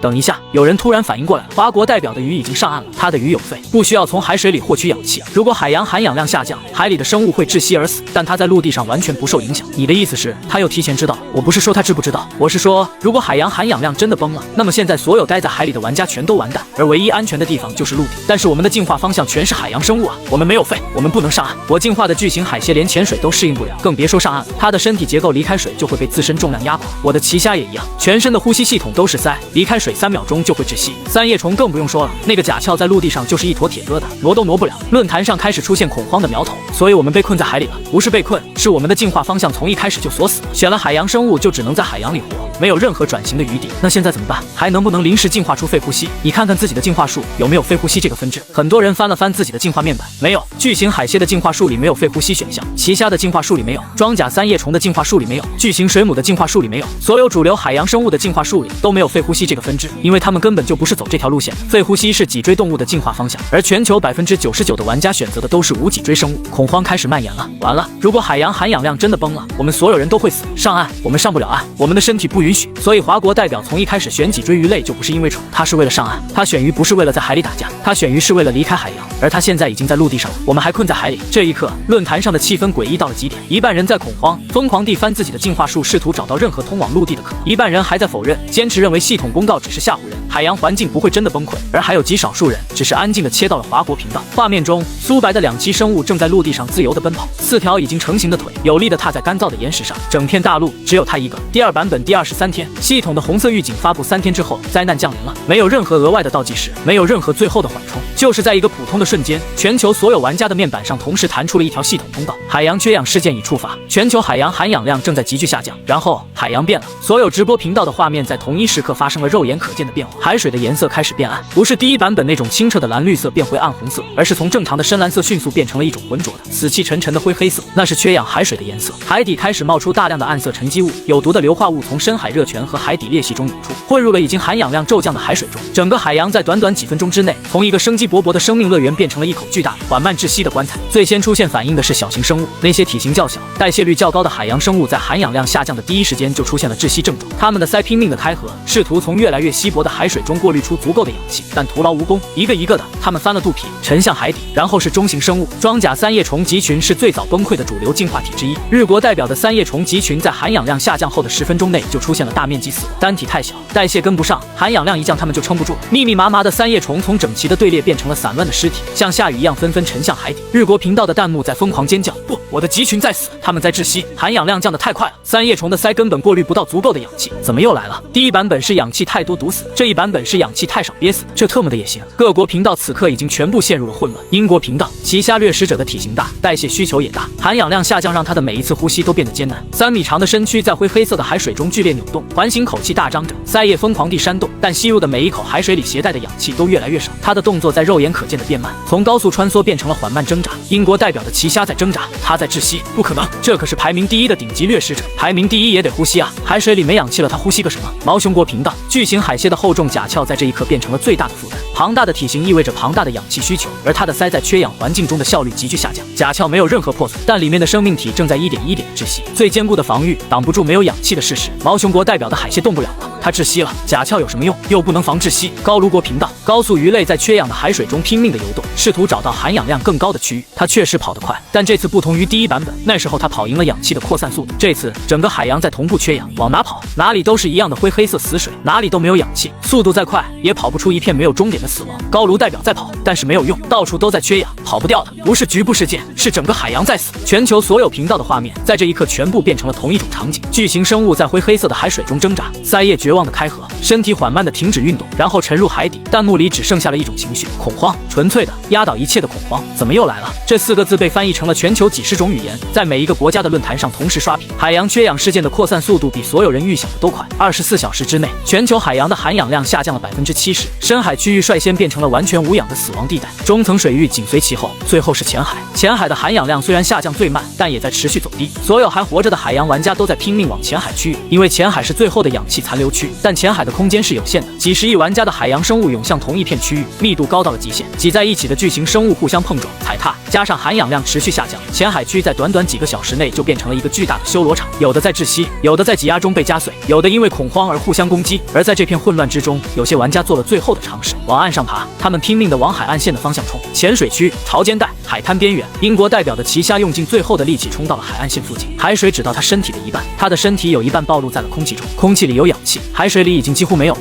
但是奇虾没有肺，它的整个呼吸系统是鳃，鳃只能从水中获取氧气，不能从空气中获取。暴露在空气中的鳃液在几秒钟内就干燥粘连，彻底丧失了功能。他趴在海岸线上，半个身体在水里，半个身体在空气中。水里没有氧气，空气里的氧气他又吸收不了，两头堵死。他的身体剧烈的抽搐了几下，然后停止了运动，死了。全场排名第一的奇虾掠食者死在了海岸线上，距离陆地只有1步之遥。毛熊国代表的巨型海蟹同样冲到了浅水区，但3米长的身躯在失去海水浮力之后根本支撑不起来。它的甲壳太重了，尾部结构不是为陆地行走设计。它趴在泥滩上，巨前无力地滑了2下，然后被自身的重量压在了地上，鳃暴露在空气中，干燥、粘连、坏死、窒息，死了。一个接一个，无数海洋生物冲到了海岸线上，却发现自己既回不了海里，也上不了岸。它们没有肺，它们没有能在陆地上行走的四肢，它们的身体结构从进化树的第1步开始就决定了，它们属于海洋，永远属于海洋，而海洋正在杀死它们。海岸线上铺满了巨型生物的尸体，奇虾、海蝎、三叶虫、水母、板足后，它们的身体横七竖八地堆叠在潮间带的泥地上，鳃叶张开，眼睛空洞，一动不动，有些还在做最后的挣扎。巨前微弱的颤动，鳃叶痉挛性的吸合，但每一个动作都比前一个更微弱，直到彻底停止。全球直播的画面中，海洋变成了一片灰黑色的坟场，而就在同一个直播系统里，华国频道的画面是另一个世界。苏白的2栖生物正站在海岸线上方的一处高地上，4条腿稳稳地踩在干燥的岩石上，肺在有力地呼吸着充足的空气。他低头看了一眼脚下的海岸线，看到了那些堆满海岸的巨型生物尸体，看到了那些至死都在试图爬上陆地的挣扎痕迹，看到了全场排名第1的奇虾趴在泥滩上，距离干燥的陆地不到2米，却再也爬不过来。苏白收回了目光，转过身，继续朝内陆走去，头也没回。全球论坛、弹幕、社交平台，所有的信息渠道在这一刻全部安静，和第1版本一样，死一般的安静，持续了整整5秒，然后像火山喷发一样炸了开来。他又知道了，他又提前知道了。他从选鱼的那一刻就知道海洋会缺氧。他选脊椎鱼不是为了打架，是为了进化出肺，是为了上岸。15天前我们嘲笑他的鱼在泥巴里搁浅，人家那是在登陆，他在逃离一个即将死去的海洋。这不是运气，这绝对不是运气。1次可以说运气，2次就是预判。他知道每一个版本会发生什么。第1版本他知道氧气是毒气，第2版本他知道海洋会缺氧。他到底是怎么知道的？他就是知道，他什么都知道。这个人脑子里装的不是普通人的知识。论坛上的运气论在这一刻彻底崩塌了，不是被反驳，是被事实碾碎。第1次可以说运气，第2次不行了。2次完全不同的版本，2种完全不同的环境，2种完全不同的灭绝方式。第1次他用氧气毒杀了所有厌氧生物，第2次他提前登陆，躲过了海洋缺氧事件。2次的共同点只有一个，他在所有人做出选择之前就已经知道了结局。这不是运气，这是碾压，认知层面上的不可逾越的碾压。英国论坛上，之前最坚持运气论的那批人，此刻一片死寂。有人发了一个帖子，我收回之前说过的所有话，他不是瞎猫碰上死耗子，他是一个知道所有答案的人在跟一群不知道问题是什么的人比赛。我们甚至不知道自己在面对什么，而他从第1秒就看到了终点。这种差距不是努力能弥补。这个帖子被顶到了英国论坛的首页，下面的回复只有2个字，翻来覆去的重复：离谱，离谱，离谱。全球每一个论坛上都在重复着同样的结论。华国代表苏白不是运气好，他是从一开始就知道一切，而从这一刻起，再也没有任何人敢用运气2个字来形容他。系统通告准时弹出，第2版本竞赛结束，正在进行最终结算。结算画面展开的那一刻，全球70亿人同时看到了排名。第1名华国苏白，没有悬念，甚至连让人紧张一下的空间都没有。苏白是整个第2版本中唯一一个成功登陆并在陆地上建立起完整生存体系的玩家。当海洋缺氧事件将90%以上的海洋生物杀死时，他在陆地上甚至都没受到任何影响。综合评分满分，存活率满分，环境适应性满分，进化潜力评分史无前例的最高分，因为他是唯一一个完成了从海洋到陆地这一跨越性进化的参与者。华国2连冠。弹幕在看到排名的瞬间，没有了第1版本那种爆炸式的震惊，这一次更多的是一种沉默的、带着复杂情绪的接受。又是第1，2个版本，2次第1，2次完全不同的方式，2次完全碾压全场。我已经不知道该说什么了。然后系统公布了奖励，第2版本奖励发放，第1名华国国运奖励，在第1版本奖励基础上叠加，华国全体国民体质再次强化，生命力累计提升45%，认知能力累计提升30%，华国领土内自然资源再生速率累计提升60%。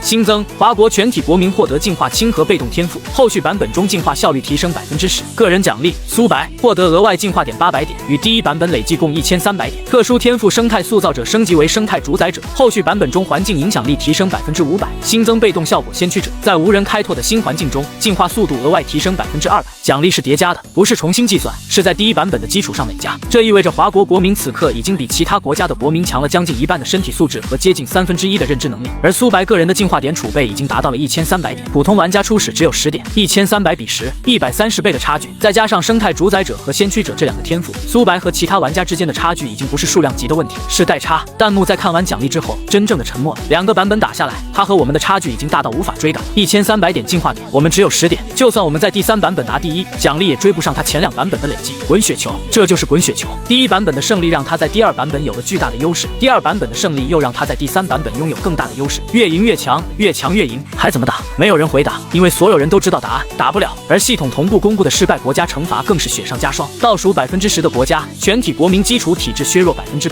倒数5%的国家，全体国民基础体质削弱15%；自然资源产出降低20%，惩罚也在加重，赢家越来越强，输家越来越弱，这就是进化狂潮的残酷法则。全球论坛上，苏白这2个字不再只是一个名字，它变成了一种象征，一种让所有人在看到的时候，心里会不由自主地涌起一股无力感的象征。恐惧，真正的恐惧，不是对暴力的恐惧，是对一个永远知道正确答案的人的恐惧。第2次间歇期7天，如果说第1次间歇期各国情报部门还只是警惕和试探，那么这一次就是彻底的全面动员。英国绿潮分析组扩编为绿潮特别行动部，编制从12人扩大到300人，调集了全球顶尖的生物学家、化学家、环境科学家、博弈论专家、心理分析师。毛熊国成立了专门的苏白对策委员会，直接向最高层汇报。日国联合了30多所顶级大学的研究力量，组建了跨学科分析团队。高卢国、日耳曼国、半岛国各自都有类似规模的分析团队在全力运转。7天时间，全球投入到研究苏白这件事上的精英人数超过了5000人，5000名全球最聪明的大脑，只为了回答一个问题：苏白在第3版本里会做什么？分析很快就取得了第1个成果。英国绿潮特别行动部在第2天就提交了一份核心分析报告，报告的核心结论只有一句话：苏白的行为模式具有高度一致性，他总是在灾难发生之前就做好了准备。第1版本，他提前产氧，为大氧化事件做准备；第2版本，他提前登陆，为海洋缺氧事件做准备。2次的模式完全一致，苏白不是在追求当下最强，他是在为未来的灾难做对冲。这个结论一出来，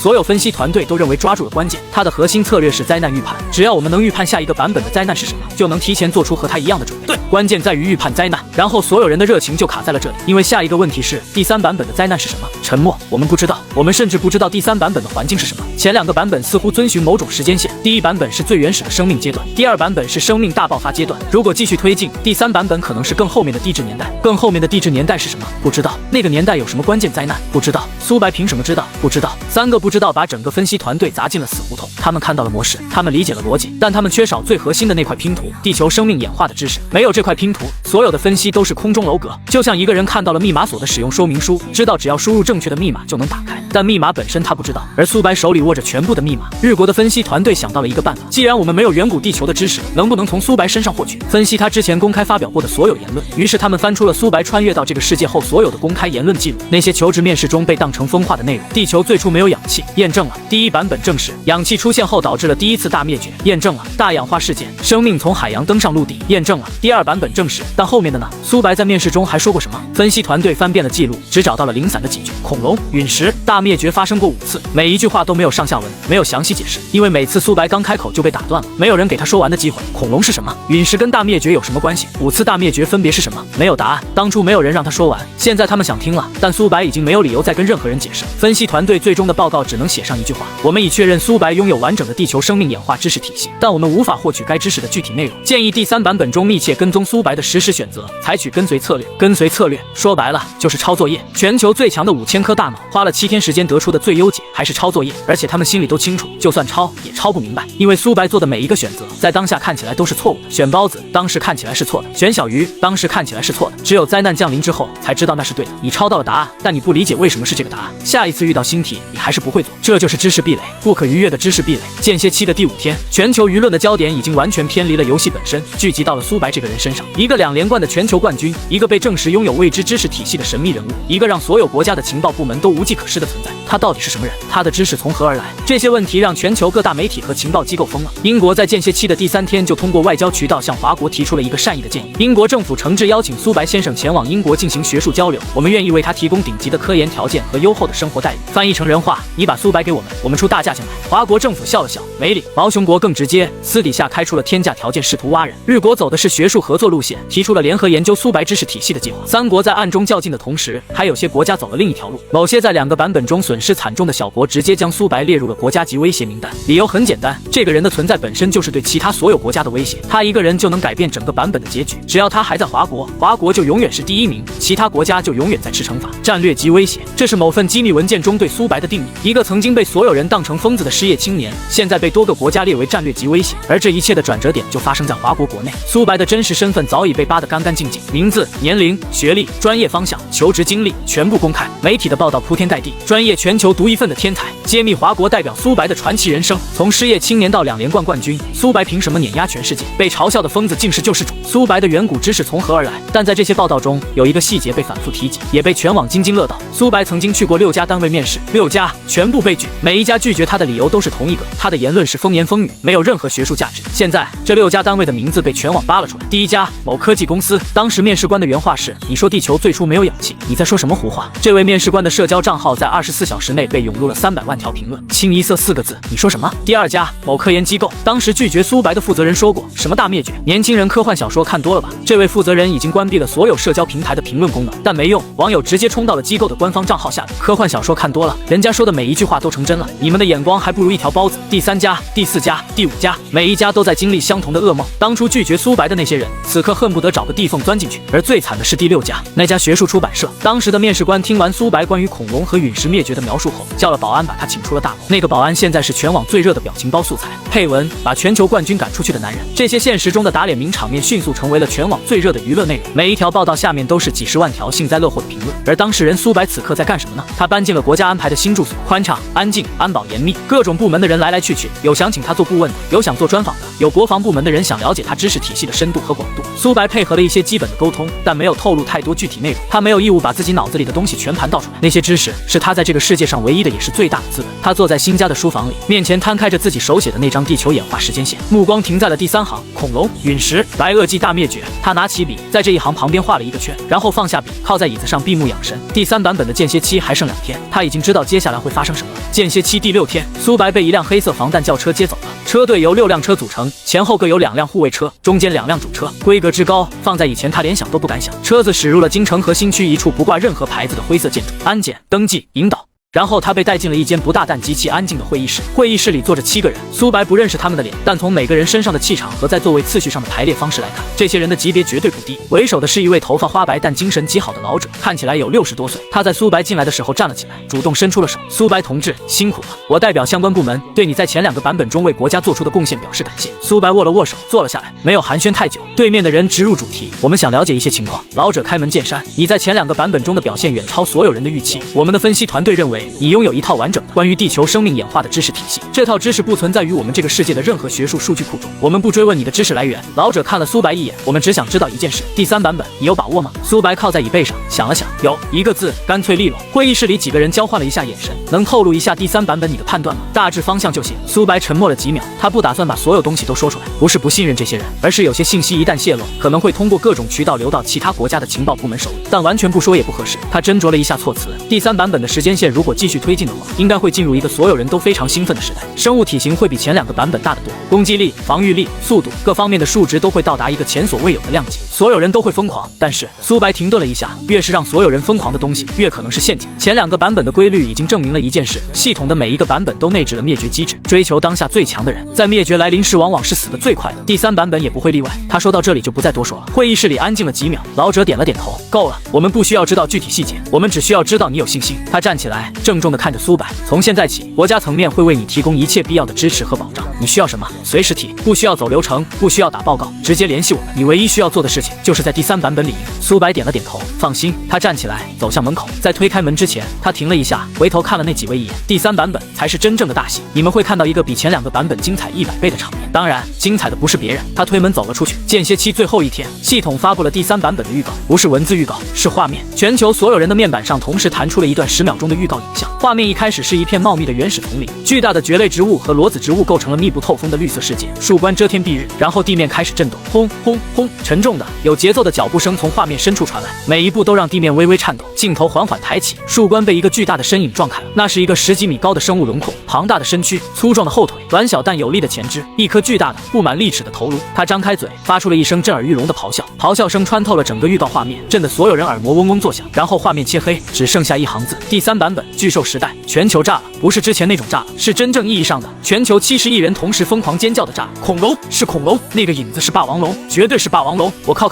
恐龙时代，我们要进化成恐龙了，这才是进化狂潮应该有的样子。前2个版本什么微生物啊、小鱼啊，那都是开胃菜，这才是正餐。虽然这个世界没有恐龙这个概念，也没有人知道霸王龙是什么，但10秒钟的预告画面已经把所有人的肾上腺素拉满。10几米高的巨兽，利齿咆哮，地面震颤，光是画面就够了，不需要知道它叫什么，光是看到那个轮廓就足以让所有人热血沸腾。论坛上的讨论量在预告发布后的1分钟内刷新了历史记录。巨兽时代，这次的生物体型得有多大？10米、20米？你们看到那个影子的牙了吗？一颗牙估计就有我手臂那么长。这一次我要选最大最猛的，前2个版本我都选错了，这次绝对不能再错。管他什么策略不策略，这种级别的巨兽，谁不想变成它？所有人都在兴奋，所有人都在期待，甚至连之前因为连续惨败而情绪低落的外国玩家，都被这个预告重新点燃了斗志。新版本，新机会，这次选最强的生物，不信还能输。前2次是被苏白的骚操作阴了，这次我们直接选顶级掠食者，正面碾压。苏白看到预告画面的时候，嘴角微微弯了一下，果然是恐龙时代，果然如此。第3版本正式开启，全球70亿人的意识再次被拉入进化场，这一次的场景让所有人彻底疯了。茂密的原始森林铺满了大地，巨大的蕨类植物高达几十米，树冠在天空中交织成了一片绿色的穹顶，空气温暖湿润，氧气含量极高。远处传来巨兽的吼叫声，地面不时传来沉重的震动。这是一个巨兽统治的世界。进化选择面板弹出，然后所有人的眼睛都亮了，不是之前那种亮了，是瞳孔放大到极限，呼吸都忘了的那种亮了。面板上的选项比前2个版本加起来都多，每一个选项都配有全息立体模型展示，可以360度旋转查看。霸王龙，陆地最顶级的掠食者，体长13米，高5米，咬合力超过6吨，牙齿如匕首，一口可以咬碎骨骼。陆地生态位绝对统治者。棘龙，半水生巨型掠食者，体长15米，背部拥有巨大的帆状颈部，水陆两栖，攻击范围覆盖陆地与河流。迅猛龙，中型高速掠食者，体长2米，但速度极快，智力极高，群体狩猎效率远超单体掠食者。翼龙，天空霸主，翼展可达10米以上，唯一能够飞行的进化路线，制空权垄断。三角龙，防御型巨兽，头部巨型骨盾加3根尖角，正面防御近乎无敌。甲龙，全身骨甲覆盖，尾部巨型骨锤，终极防御加反击一体型。万龙，超巨型植食性恐龙，体长25米，高15米，以绝对体型碾压一切。还有苍龙、蛇颈龙、风神翼龙、犹他盗龙、异特龙、南方巨兽龙，几十种恐龙选项，每一种都配有详细的战力参数、生态位分析和进化潜力评估。弹幕直接变成了大型恐龙选秀现场。霸王龙，必须霸王龙，陆地最强掠食者，6吨咬合力，一口一个。棘龙不比霸王龙强，15米的体长，水陆两栖，活动范围是霸王龙的2倍。迅猛龙挡在哪里？速度加智力，群体狩猎天下无敌。你们都别争了，翼龙才是版本答案，天上飞的打地上跑的，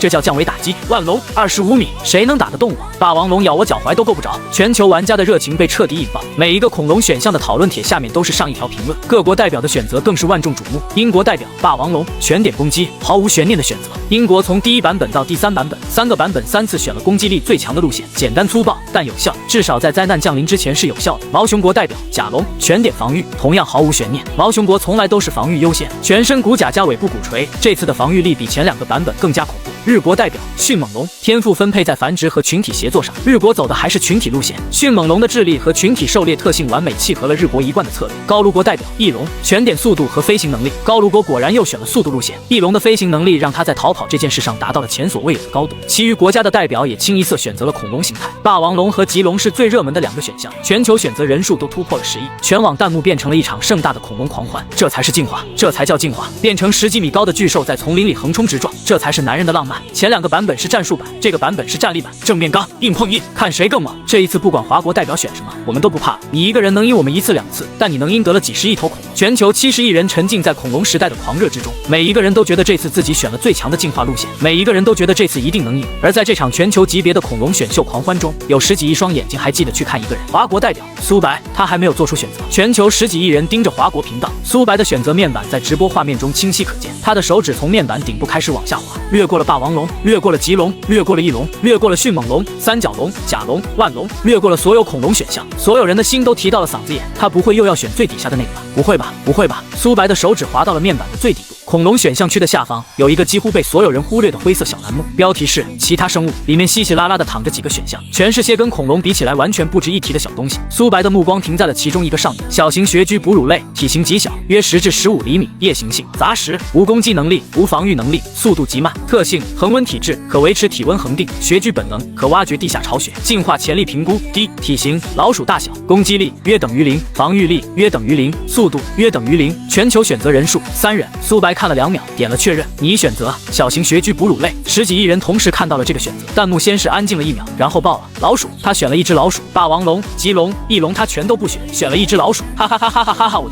就知道他又要选最弱的。恐龙面前你选老鼠，一脚就踩死了吧？不，霸王龙可能都懒得踩，直接走过去带起的风就能把你吹飞。15厘米，15厘米对13米，这个体型差距是多少倍？差了快100倍。嘲笑声铺天盖地，但这一次跟前2个版本有一个微妙的不同。笑声里混着一种压不下去的不安。话说回来，上2次他也是这样，第一次选包子灭了全世界，第2次选小鱼，全场登陆就他一个，这次选老鼠，他是不是又知道了什么？别自己吓自己了。恐龙时代能有什么灾难？天上掉石头吗？不好说，真的不好说。这人的操作已经超出正常理解范围，笑也不敢笑，不笑也不甘心，这什么心态啊？弹幕里出现了一种前所未有的撕裂情绪，一半人在笑，一半人在心虚的笑，还有一小撮人沉默着，表情复杂的盯着那只老鼠大小的灰色小球。各国情报部门则在第一时间启动了分析。小型穴居哺乳类，恒温穴居，他在想什么？记录在案，继续监控他的天赋分配。就在所有人以为苏白的选择已经结束的时候，系统弹出了一条新的提示：第3版本新增机制，由于生态系统复杂度大幅提升，排名前列的参与者可额外选择一个辅助进化体，与主进化体并行发展。华国代表苏白作为前2版本的连续冠军，已解锁辅助进化体权限，请选择你的辅助进化体。一个新的选择面板弹了出来，苏白扫了一眼，直接翻到了爬行类区域，他的手指停在了一个选项上：沼泽鳄鱼，中型半水生爬行类，体长约3到4米，拥有坚固的鳞甲和强大的咬合力，栖息于淡水沼泽和河流。特性：冷血变温，代谢率极低，可长时间不进食。半穴居，可潜入深水泥潭进入休眠状态。苏白点了确认，你已选择辅助进化体沼泽鳄鱼。直播画面里，苏白的面板上同时出现了2个进化体图标，一只老鼠大小的哺乳动物，一条3米长的沼泽鳄鱼。弹幕再次陷入了困惑，老鼠加鳄鱼，这是什么组合？一个在地下，一个在沼泽，这2个能配合什么？等一下，你们有没有注意到一件事？有人敲了一行字出来，他每次都不只选一条路线。第1版本是包子单线，因为那时候没有辅助体机制。第2版本选了鱼然后上岸，也是单线，但他现在有了辅助体权限，他立刻选了2个完全不同的生态，一个地下，一个水里。这像什么？像对冲。金融里的对冲策略，不把鸡蛋放在同一个篮子里。地下和水里是2个完全不同的环境，不管发生什么灾难，至少有一条线能活下来。所以他在压住灾难，他又在等灾难。我不知道，但如果是的话，那这次的灾难必须同时威胁陆地和天空，却威胁不到地下和深水，才能解释他为什么这么选。什么样的灾难能同时毁灭陆地和天空，却留下地下和深水？没有人能回答。这条分析帖在论坛上引起了一阵讨论，但很快就被恐龙大战的精彩画面淹没了。毕竟比起分析苏白的操作，看霸王龙撕咬棘龙刺激多了。第3版本第5天，恐龙时代的战斗进入了白热化。如果说第1版本的对战是显微镜级别的，第2版本的对战是水族馆级别的，那么第3版本的对战就是好莱坞灾难片级别的。英国频道，霸王龙13米的庞然大物在密林中横冲直撞，每一步都让地面震颤。它的咬合力在5天的进化中已经突破了8吨，一口下去可以咬碎任何已知的生物。今天它遇到了毛熊国代表的甲龙，甲龙全身覆盖着厚重的骨甲，尾部拖着一个冰箱大小的鼓槌，它蹲伏在地面上，像一辆装甲车。霸王龙低下头，张开血盆大口，一口咬上了甲龙的背甲，咔嚓，牙齿在骨甲上划开了，没咬动。甲龙趁机转身，尾部鼓槌以恐怖的速度横扫过去，正中霸王龙的小腿，轰的一声闷响，霸王龙踉跄后退了2步，发出了一声愤怒的咆哮。弹幕直接疯了，太猛了！甲龙的鼓槌直接打在了霸王龙腿上，霸王龙没咬动甲龙的骨甲，这防御力太离谱了。但霸王龙也没倒，这抗击打能力也是变态。与此同时，日国代表的迅猛龙群正在丛林中进行一场精密的集体狩猎。6只迅猛龙组成的小队，利用呼啸声和包抄策略，将一只体型比他们大10倍的植食性恐龙逼入了死角。领头的迅猛龙一声长嘶，6只同时扑上，弹幕沸腾。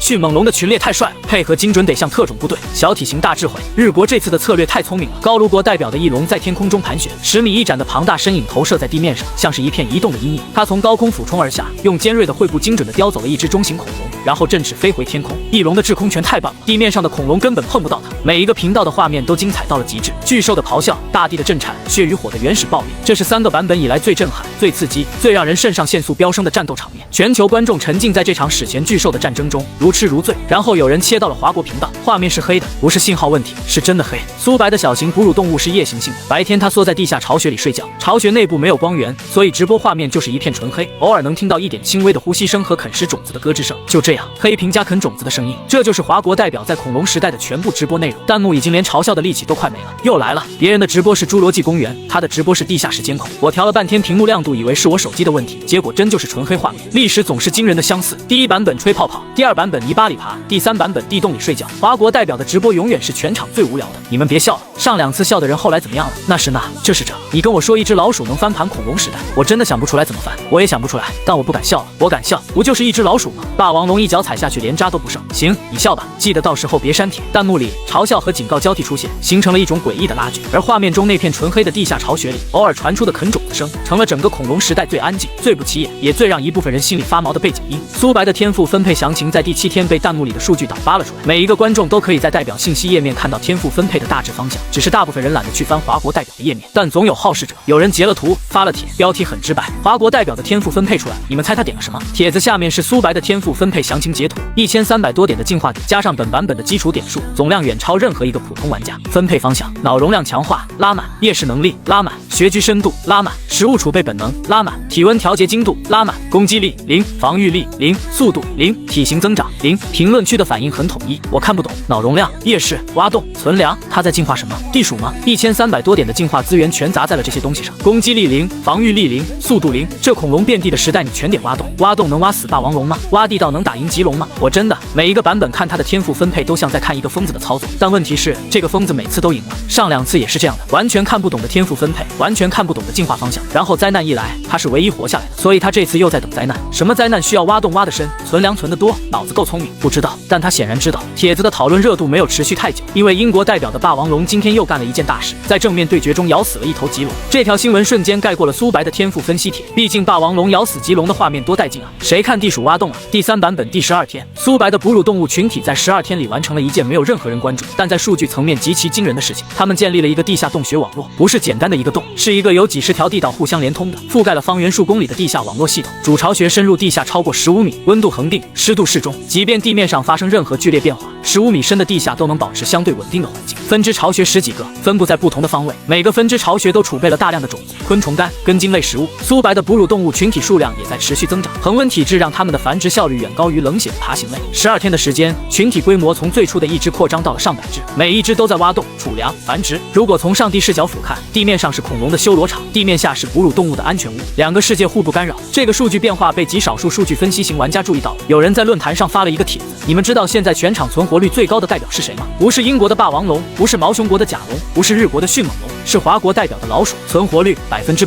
零伤亡。从第1天到第12天，没有死过一只。你们天天看的那些恐龙代表，每一个都有战损。霸王龙被甲龙打伤过，迅猛龙群猎食折损过个体，翼龙被远程攻击型恐龙击落过一次。每一个顶级掠食者都在战斗中付出了代价，但华国代表的存活率是满分，因为他根本不参与战斗，他在地下，地下没有敌人。这个帖子获得了一些关注，但大多数评论依然不以为然。存活率高有什么用？不参与战斗就不会被猎杀，存活率当然是满分，但排名靠的是综合评分，光存活率高有什么意义？苟活和生存是两回事，他的老鼠只是在苟，苟到最后也拿不了第一，除非又来一次灾难把所有恐龙都灭了，但这次不可能了吧？恐龙这么强，什么灾难能灭得了？帖子沉了，但发帖人在最后追了一条回复，前2次我也觉得不可能，然后我被打脸了2次，这次我不发表意见了，等着看就行。第3版本第15天，恐龙时代的生态系统在半个月的高速发展后，进入了一个微妙的阶段，顶级掠食者太多了，霸王龙、棘龙、异特龙、南方巨兽龙，全球选择这几种顶级掠食路线的玩家加在一起超过了30亿人，30亿头顶级掠食者共存在同一片生态系统里，猎物不够吃了，大型植食性恐龙的数量在持续减少，三角龙、万龙、剑龙这些食草恐龙是 NPC 生态的一部分，数量有限。当30亿头掠食者同时猎杀它们的时候，猎物的再生速度完全跟不上消耗，于是掠食者之间的内卷开始了。当猎物不够的时候，掠食者之间就会互相猎杀，霸王龙打霸王龙，棘龙打棘龙，同类相残，各国代表也不例外。英国代表的霸王龙和另一个大国代表的霸王龙在一片平原上爆发了正面冲突，两头13米长的顶级掠食者互相撕咬，地面被踩出了一个又一个巨大的坑洞。弹幕虽然看得过瘾，但也有人开始感到不安，顶级掠食者太多了，开始互相消耗，内卷，纯的内卷，猎物都被吃光了，现在只能同类相残，越强的掠食者消耗越大。霸王龙的体型太大了，每天需要的食物量是小型生物的几10倍，食物一短缺，大型掠食者是最先扛不住的。然而大部分人依然沉浸在巨兽对决的视觉冲击中，没有太在意生态系统的平衡问题，恐龙打架好看就完了，管什么生态平衡。而在这片轰轰烈烈的地面战争之下，苏白的哺乳动物群体过着一种截然不同的生活，他们白天在地下巢穴里睡觉，到了夜晚，恐恐龙的活动进入低谷期，大部分恐龙是变温动物，夜间气温下降后，它们的活跃度大幅降低，很多会进入半休眠状态。这是哺乳动物的天下。苏白的哺乳动物群体在夜间从洞穴中鱼贯而出，它们小巧的身体在月光下灵活地穿梭于丛林和草地之间，超强的夜视能力让它们在黑暗中如同白昼。它们不猎杀恐龙，它们捡食。白天恐龙互相厮杀留下的战场残渣，散落在地面上的骨骼碎片、肉屑、内脏残余都是它们的食物，还有遍地的昆虫、种子、根茎、果实，这些东西恐龙根本看不上，体型太小，不够塞牙缝的。但对一只15厘米的哺乳动物来说，这些就是取之不尽的粮食。它们的生态位完美的避开了所有竞争，恐龙在上面打得你死我活，它们在下面闷声发财。白天恐龙活跃的时候，它们在地下安全的睡觉；夜晚恐龙休眠的时候，它们出来吃喝。没有天敌，没有竞争，没有任何威胁，存活率100%，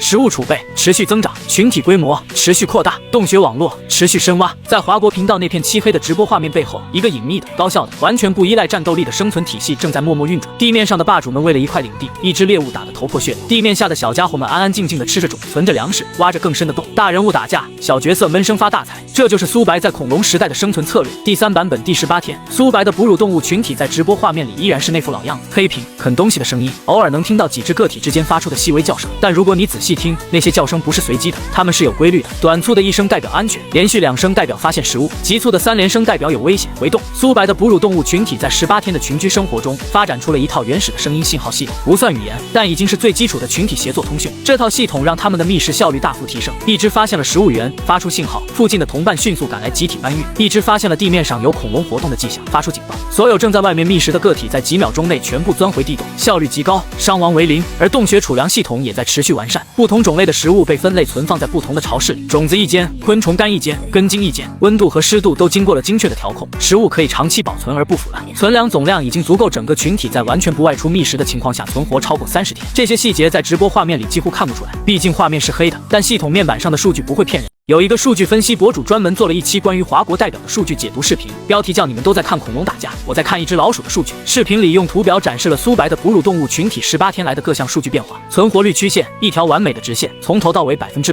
群体规模曲线稳步上升，已经突破200只；食物储备曲线指数级增长，存粮量是群体每日消耗量的30多倍；洞穴深度曲线持续下探，最深处已经超过了20米。视频最后，博主说了一句话：这东西虽然打不了架，但好像怎么都死不了。所有恐龙代表的存活率都不是100%，只有它是，而且它的准备程度在持续升级，存粮越来越多，洞越挖越深。它在准备什么？这期视频在发布后获得了不小的播放量，评论区的画风已经跟前几天不太一样。说实话，看完数据我有点慌，100%存活率加上30天的存粮储备，这只老鼠比所有恐龙都稳。但稳有什么用呢？排名又不只看存活率，上2次也是这么说的，上2次的结果你忘了没忘？所以我说我有点慌，认知的裂缝正在一点一点的扩大。第3版本第20天，一件有意思的事情发生了，有一批玩家开始模仿苏白，数量不多，大概几千人，但他们的举动引起了论坛的广泛关注。这些玩家在游戏初期选择了各种小型动物路线，有选蜥蜴的，有选小型两栖类的，有选昆虫的，还有少数几个选了跟苏白一样的小型哺乳类。他们的逻辑很简单，苏白每次都选最弱的然后赢，那我跟着选最弱的不就行了？论坛上有人专门开了一个帖子追踪这些模仿者的战况，标题跟着苏白抄作业的那群人现在怎么样了？答案是死了，死了一大半。选蜥蜴的，白天在地面上活动的时候被一只迅猛龙当零食吃了；选昆虫的，飞到半空被翼龙一口吞了；选小型两栖类的，趴在沼泽边的时候被一只路过的棘龙踩扁了，棘龙甚至没注意到脚底下有个东西。就连选了小型哺乳类的那几个人，情况也好不到哪去。有人挖了洞，但只挖了2-3米深，一头霸王龙路过的时候，脚步造成的震动直接把浅层洞穴震塌，里面的哺乳动物被活埋。有人学着囤粮，但不知道哪些食物能长期保存，囤了一堆新鲜果肉，3天后全部腐烂发霉，产生的毒素反而毒死了自己。有人白天出动觅食，因为不知道哺乳动物应该夜行，白天出动正好撞上了一只正在寻猎的恐龙，当场被咬成2半。还有人选了跟苏白一模一样的进化方向，但天赋点不够。苏白有1300多点的进化资源，普通玩家只有10点，10点天赋能挖多深的洞，能存多少粮，能进化出多强的夜视能力？答案是远远不够。模仿者们的惨状被论坛详细记录了下来，评论区的画风出奇的一致，所以说选一样的也没用。苏白的老鼠活得好好的，不是因为它是老鼠，是因为苏白知道怎么当一只老鼠，挖多深，存什么，什么时候出动，什么时候躲起来，每一个细节都有讲究。这些东西不是看一眼就能学会的，而且最关键的是进化点的差距。苏白有1300多点，普通玩家只有10点，就算选了一样的路线，资源差距在那摆着。进化出来的东西质量完全不同，这就不是抄作业能抄到的。你抄到了答案，但你不理解答案背后的逻辑，下一道题你还是不会做。苏白的优势从来不是他选了什么，是他知道为什么要选这个。这条评论被顶到了帖子最高位，几万个赞，零反驳。模仿者的集体失败彻底堵死了跟风这条路，苏白的唯一性在这一刻被板上钉钉的确认。第3版本第22天夜晚，苏白的哺乳动物群体照例在夜间外出觅食，10几只灰色的小身影从地洞口鱼贯而出，灵活的在月光下穿梭。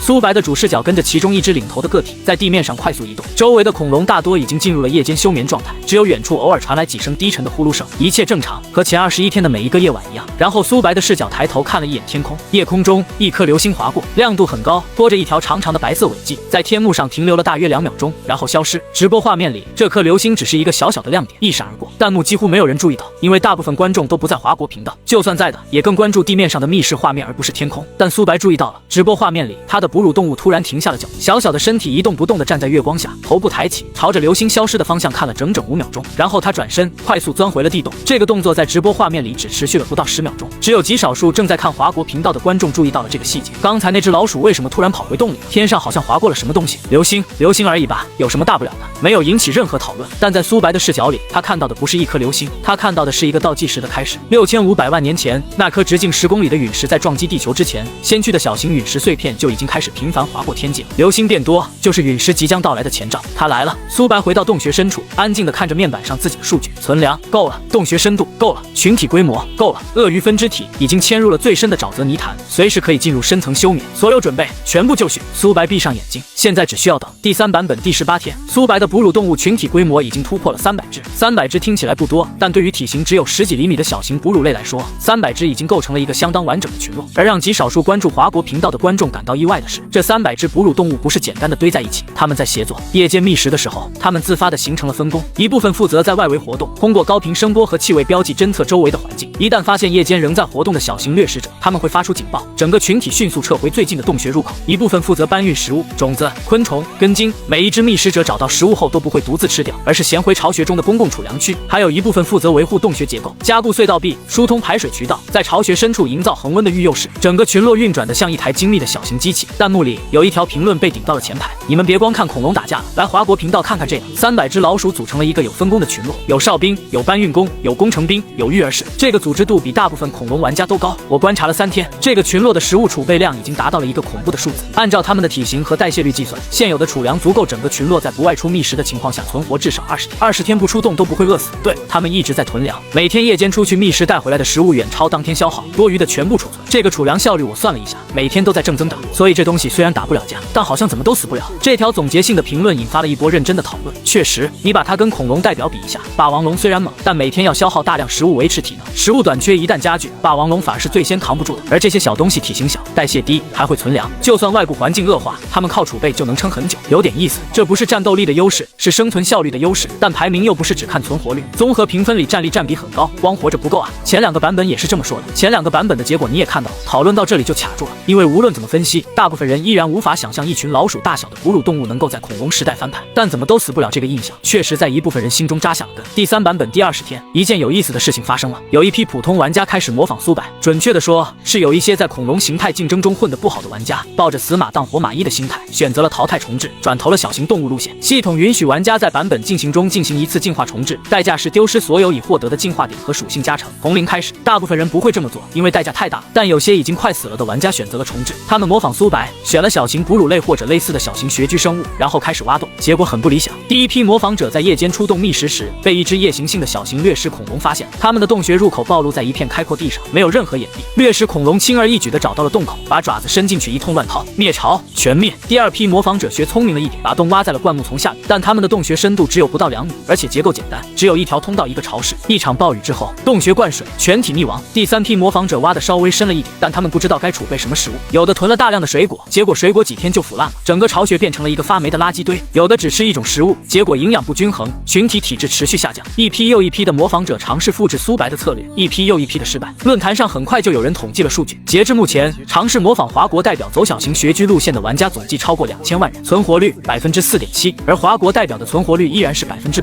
同样的路线，同样的物种选择，存活率差了20倍。为什么？评论区的分析很到位，因为他们只学到了选小型动物挖洞这个表面操作，没学到底层逻辑。苏白的洞穴深度超过15米，有多个出入口，有排水系统，有专门的储粮室。室和育幼室。这个结构不是随便挖就能出来的，背后需要对地质条件、水文环境、温度梯度的精确判断。他知道挖多深才安全，知道什么结构才能防洪防卡，知道储备什么食物不会腐烂，知道哪些昆虫可以长期保。这些知识不是选了同一个物种就自动获得的。说白了，他脑子里有一整套小型哺乳动物的生存手册，而我们连第一页都没有。这个帖子被疯转，模仿者的大面积失败反而成了苏白最好的广告。他证明了一件事：苏白的优势不在于他选了什么，而在于他知道什么。选了一样的物种，分配了类似的天赋点，走了相同的路线，照样死。因为知识的差距不是选择能弥补。弹幕里出现了一句话，被反复引用：不是选了老鼠就能活，是苏白选了老鼠才能活。第3版本第22天，天空中划过了一颗流星，速度很快，亮度不高，拖着一条短暂的白色尾迹，一闪而过。大部分人没注意到，恐龙时代的天空经常有各种光学现象，日落的霞光，偶尔的闪电，夜间的星空。一颗流星在这种环境里实在太不起眼了，但有几个人注意到了。华国频道里，苏白正在查看群落的储粮数据。直播画面中，他抬头看了一眼天空，然后他的表情变了，不是微微皱眉那种程度，是整个人瞬间绷紧的那种变化。他盯着流星消失的方向看了3秒钟，然后立刻低下头，打开了进化面板。弹幕里有人捕捉到了这个瞬间，你们看到了吗？苏白刚才抬头看天了，看了一颗流星，然后表情变了，怎么变的？就是那种我见过2次的表情。第1版本他看到选择面板的时候是这个表情，第2版本他看到系统红色预警的时候是这个表情，就是他意识到什么的时候的那个表情。对，这条弹幕在华国频道里引起了一小波骚动，但华国频道的观看人数此时只有几千万，声量太小，没能传播到全球论坛的主流讨论区。大部分人还在看恐龙打架，没有人在意天上那颗一闪而过的流星，也没有人在意苏白看到流星后瞬间绷紧的表情，更没有人注意到，在流星划过天空的5分钟之后，苏白对他的哺乳动物群落下达了一条新的指令：所有个体停止外出觅食，全部缩回主巢穴，开始加深洞穴。现有的15米深度不够，继续往下挖。苏白的哺乳动物群落进入了一种前所未有的疯狂状态，300多只哺乳动物全部停止了夜间外出觅食，所有个体缩回主巢穴，全员投入到了一件事情上：挖，疯狂地挖。原本15米深的主巢穴在2天之内被加深到了20米，还不够，继续挖，25米、30米。苏白把所有新获得的进化点全部砸进了挖掘效率和群体协作上，300多只哺乳动物3班倒不间断作业，巢穴的结构也在发生变化，不再是之前那种以储粮和日常生活为核心的布局了。新的巢穴设计只有一个目标：活。最深处的核心巢室被加固了3层土壁，恒温效果拉到了极致，即便外部温度发生剧烈变化，核心巢室内的温度波动也不会超过2度。储粮室被扩建了3倍，所有之前积累的食物全部转移到了最深处，种子、干燥昆虫、根茎分门别类的压实储存。水源储备室是新增的，苏白让一部分个体在地下水位较高的区域挖出了一个小型蓄水池，确保群落在长时间不出动的情况下也有水喝。通风系统被重新设计，多个竖井连通地表，但入口极小，只够空气流通，不够任何掠食者进入。整个巢穴从一个住所变成了一个避难所。与此同时，苏白的辅助进化体沼泽鳄鱼也在同步行动。那条3米多长的鳄鱼从它之前栖息的潜水沼泽中离开了，开始朝着更深的水域迁移。它找到了一片被密林包围的深水泥潭，潭水幽深，底部淤泥厚达数米。鳄鱼缓缓沉入了泥潭底部，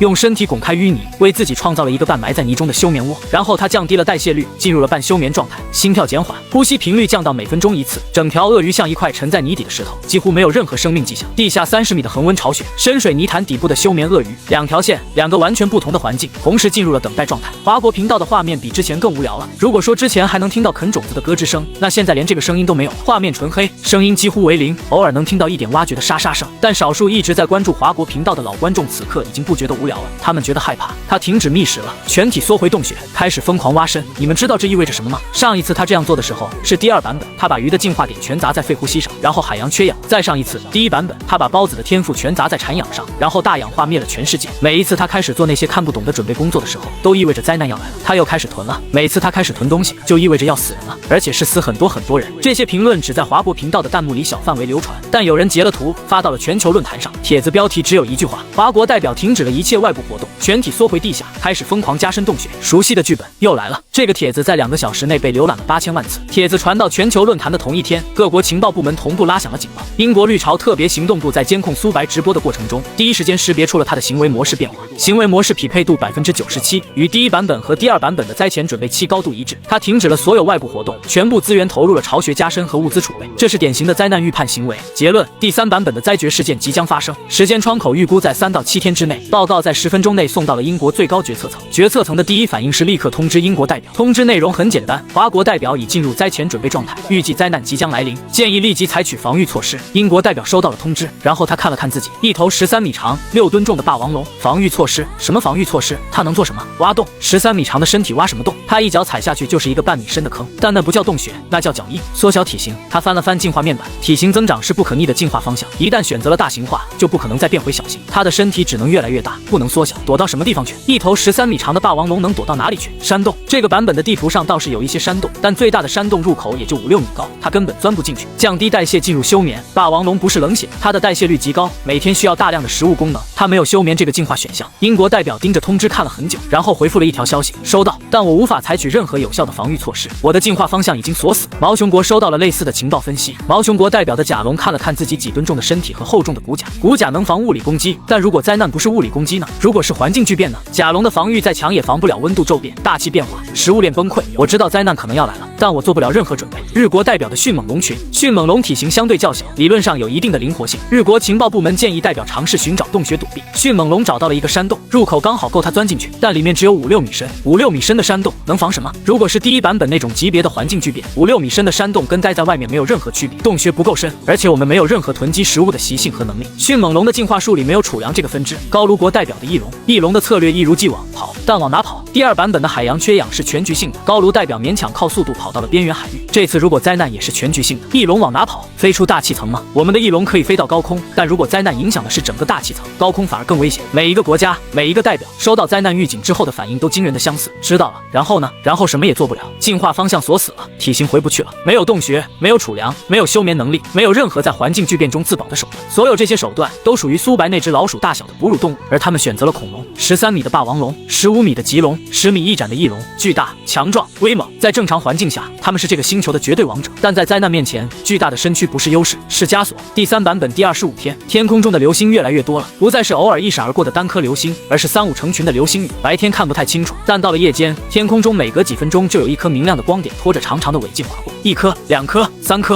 5颗。论坛上的讨论终于从恐龙对战转向了天空。流星，最近的流星是不是太多了？我今晚数了一下，1个小时内看到了23颗，这正常吗？不正常。前20天从来没有这么密集的流星。你们还记得华国代表几天前看到流星后表情骤变的那个截图吗？记得。他看了1颗流星，然后立刻命令所有个体缩回洞穴，开始疯狂挖深。现在流星越来越多，他看到的那颗是第1颗，所以流星就是灾难的前兆。天上掉石头，之前有人开玩笑说恐龙时代能有什么灾难？天上掉石头吗？现在天上真的在掉石头，恐慌开始蔓延了，不是那种激烈的爆发性恐慌，而是一种缓慢渗透的、越来越浓的不安。论坛上开始疯传苏白近期的所有行为截图和分析。华国代表的哺乳动物群落已经把洞穴挖到了30米深，30米，它的储粮量已经足够群落在不外出的情况下存活超过40天。它的沼泽鳄鱼已经钻进了深水泥潭底部，进入了休眠状态。地下30米，深水泥潭，2条线全部进入了避难状态。它在躲什么？有人尝试在进化面板里寻找解决方案。我能不能把进化方向转成小型化，缩小我的霸王龙？系统的回复冰冷而直接，进化不可逆，体型增长方向一旦选择，无法回退。我能不能进化出穴居能力？当前进化体不具备穴居方向的进化分支。我能不能进化出休眠能力？当前进化体不具备低代谢休眠的进化分支。每一条尝试都被系统堵死。恐龙的进化树里没有缩小体型的选项，没有挖洞的选项，没有储粮的选项，没有休眠的选项，因为恐龙不需要这些。恐龙是这个时代的霸主，霸主不需要躲避，霸主不需要储粮，霸主不需要钻进地下30米，直到霸主的时代结束。论坛上的恐慌帖越来越多，讨论越来越激烈，但所有的讨论都指向了同一个结论：来不及了。不管灾难是什么，来不及了。进化方向锁死了，体型回不去了，能力树展不开了。几十亿头恐龙站在大地上，仰头看着天空中越来越密集的流星雨，巨大的身躯在星光下投射出庞大的阴影。他们是这个星球上最强大的生物，但此刻他们什么都做不了，只能等。第3版本第27天下午2点14分，天空中出现了一个光点，不是流星，流星是一闪而过的。这个光点没有消失，它在变大，从一颗星星的大小变成拳头大，变成脸盆大，变成一栋楼那么大。它在靠近。全球所有直播频道的画面中，天空都被同一样东西占据了，一颗遮天蔽日的火球，它的表面燃烧着赤白色的光焰，拖着一条横贯整个天际的尾迹。大气层在它面前被撕裂，空气在超高温中化为等离子体，发出刺目的光芒。它太大了，大到所有人第一眼看到的时候都以为是太阳掉下来。弹幕在这一刻全部消失了，不是服务器崩了，是没有人打字了。全球70亿人同时看到了同一个画面，一颗直径超过10公里的小行星正在以每秒20公里的速度撞向地面。所有恐龙都停止了动作，霸王龙停止了撕咬，棘龙停止了捕猎，翼龙停止了飞行，迅猛龙停止了奔跑。每一只恐龙都抬起了头，它们的眼睛里映出了那颗越来越大的火球。而在全球直播画面的角落里，华国频道依然是一片漆黑，地下30米，什么都看不到，什么都听不到，只有安静的呼吸声。撞击，下午2点16分，火球触地的一瞬间，天地之间所有的声音都消失了，然后全部回来了，以一种超越一切描述的方式。撞击点处，一道比太阳还亮的白光冲天而起，冲击波以声速向四面八方扩散，所经之处，一切灰飞烟灭。方圆数百公里之内的生物在冲击波到达的那一瞬间被气化，没有痛苦，没有挣扎，连反应的时间都没有。数百公里之外，冲击波的破坏力从气化降为撕裂，森林被连根拔起，山脉被削去了山头，海洋被掀起了100米高的巨浪。全球直播的画面变成了纯白，所有离撞击点较近的频道直接中断了，信号都没了。距离稍远的频道画面在剧烈抖动，镜头里只能看到疯狂摇晃的天空和地面，以及远处那道拔地而起的白色光柱。然后大火来了，撞击产生的巨量碎片被抛射到了大气层之外，然后在重力作用下重新坠落，数以万亿计的灼热碎片划过天际，如同一场覆盖全球的火雨。每一块碎片落地的时候都会引燃周围的一切，森林起火了，草地起火了，整个大陆起火了。全球直播的画面从纯白变成了赤红，到处都是火，铺天盖地的吞噬一切的火。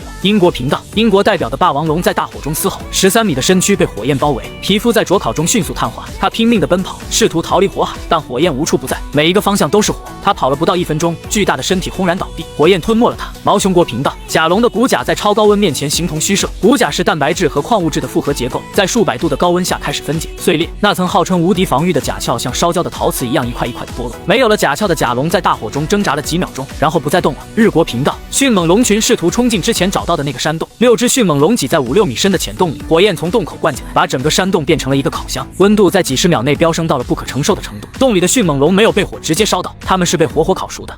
高卢国频道，翼龙飞了，它拼命地振翅飞向高空，试图飞到火焰之上。它确实飞高了，但高空的情况更加恐怖。撞击抛射的碎片正在大气层中密集坠落，每一块碎片都携带着极高的温度。翼龙在碎片雨中拼命闪避，但碎片太密了，一块拳头大的灼热岩石击中了它的翅膀，翅膜被烧穿。翼龙失去平衡，从高空翻滚着坠落，坠入了下方的火海。大火持续了整整1天，然后更可怕的事情发生了。撞击扬起的尘埃和大火产生的烟尘汇聚成了一层厚重的遮天蔽日的灰色幕帘，笼罩了整个大气层，阳光被完全遮蔽了，地面陷入了永夜，温度开始暴跌。大火烧完了所有可燃物之后，没有了阳光的加热，地表温度以每小时几度的速度直线下降，从40度降到30度，从30度降到20度，从20度降到10度，降到0度，降到零下10度，降到零下20度，降到零下40度，还在降。那些在大火中侥幸存活下来的恐龙，在接下来的几个小时里迎来了比烈焰更加致命的敌人——极寒。恐龙不是恒温动物，它们的体温在很大程度上依赖外部环境。当环境温度骤降到零下几十度的时候，它们的血液开始变得粘稠，肌肉开始僵硬，心跳开始减缓。有些恐龙试图移动，但冻僵的肌肉已经无法响应大脑的指令，它们保持着最后的姿势，一动不动地矗立在冰封的大地上。霸王龙的尸体站在一片烧焦的森林里，张着嘴，牙齿上还挂着最后一次撕咬的痕迹，全身覆盖着一层薄薄的冰霜。冰雕，一尊13米高的冰雕。全球直播的画面中，每一个频道的画面都变成了同一种景象：灰暗的天空，冰封的大地，以各种姿势凝固的恐龙冰雕，寂静，绝对的寂静。弹幕此时才开始缓慢的恢复，一条一条的，像是从深水中浮上来的气泡。完了，全完了，恐龙时代结束了。地下30米，苏白的哺乳动物群落蜷缩在恒温核心巢室，300多只小型哺乳动物挤在一起，体温互相传递。恒温体质让它们在任何外部温度下都能保持37度的体温。巢室的温度很稳定，地面上是零下40度的冰封炼狱，但30米厚的土层就像一床巨大的棉被，把所有的严寒隔绝在了外面。巢室里的温度18度，温暖、干燥、安全。储粮室里的食物充足，种子、干燥昆虫、根茎整齐地堆放在一起，够整个群落吃上40天以上。蓄水池里的水还有大半，通风竖井依然在运作，细小的空气通道将地面的空气过滤后引入巢穴。虽然灰尘含量偏高，但氧气供应没有问题。300多只哺乳动物安安静静地蜷缩着，有的在睡觉，有的在慢慢地啃食储备的种子，有的幼崽在母体身边翻了个身，发出了一声细小的哼唧。一切如常，仿佛外面的天崩地裂跟他们毫无关系。另一条线，深水泥潭，泥潭的表面已经冻住了，一层厚厚的冰覆盖了水面，但冰层之下，泥潭底部的温度变化极其微小。厚厚的水层和淤泥层提供了优秀的隔温效果。沼泽鳄鱼半埋在淤泥中，心跳每分钟不到1次，呼吸几乎感知不到。它的代谢已经降到了最低限度，消耗的能量微乎其微。它可以在这种状态下存活数月。双线存活，地下的哺乳动物活着，深水的鳄鱼活着，地面上的一切恐龙死了。全球直播画面中，华国频道终于有了新的画面内容，系统切换了一个视角，从外部展示了苏白巢穴的剖面图。30米深的地下，一个精密的巢穴网络清晰可见。最深处的核心巢室里，300多个小光点安静地聚集在一起，旁边是标注华国代表苏白，主进化体，小型穴居哺乳类，状态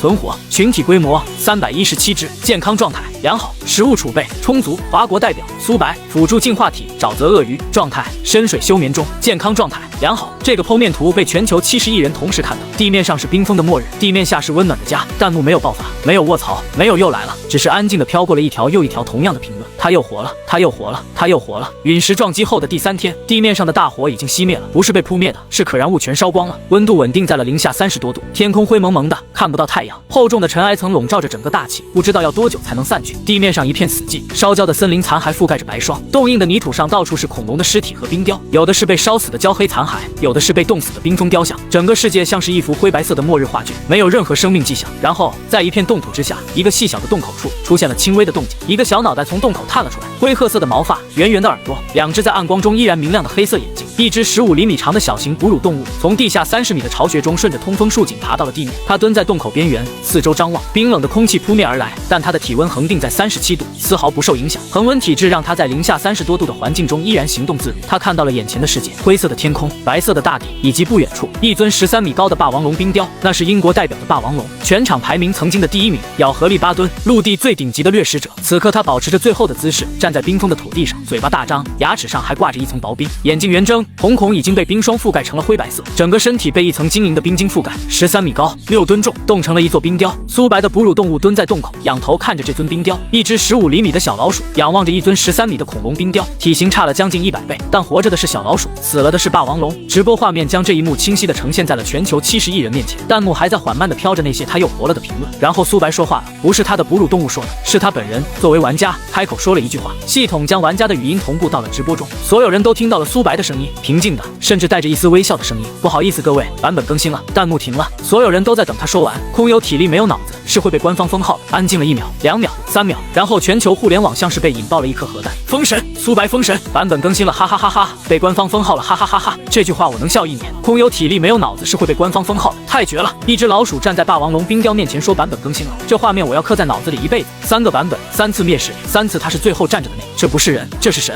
苏神，苏神，苏神！弹幕从混乱变成了整齐的刷屏，一个词反复出现，整齐的像是排练过一样。苏神，苏神，苏神，苏神！全球每一个国家的论坛，每一个社交平台，每一条弹幕，在这一刻都在刷同一个词，不需要翻译。苏神这2个汉字成了全球通用语。3个版本，3次第一，3种完全不同的环境，3种完全不同的灭绝方式。每一次苏白都选了最弱的生物，每一次所有人都嘲笑他，每一次他都是最后活着的那个。第1版本孢子产氧，毒杀全球厌氧生物。第2版本鱼类登陆，躲过海洋缺氧灭绝。第3版本穴居哺乳动物，在地下30米躲过陨石撞击和核冬天。3次的共同点，他永远比所有人早一步知道灾难是什么，然后选择一种看似最弱但实际上是唯一能活过灾难的生物形态。这不是运气，这不是技巧，这是对这个世界规则的彻底掌控。3连冠，3次灭绝级别的胜利，3次从最底层到最顶端的绝对碾压。运气？不，这从来不是运气，这是苏白。系统通告，第3版本竞赛结束，正在进行最终结算，没有悬念，连假装有悬念的空间都没有了。第1名华国苏白3连冠，综合评分不是满分，是超出了满分的评定范围。系统在苏白的评分栏里显示了一个从未出现过的标识，评分溢出，因为他是唯一一个在陨石撞击、全球大火和核冬天3重灾难中全员存活的参与者。不仅主进化体存活，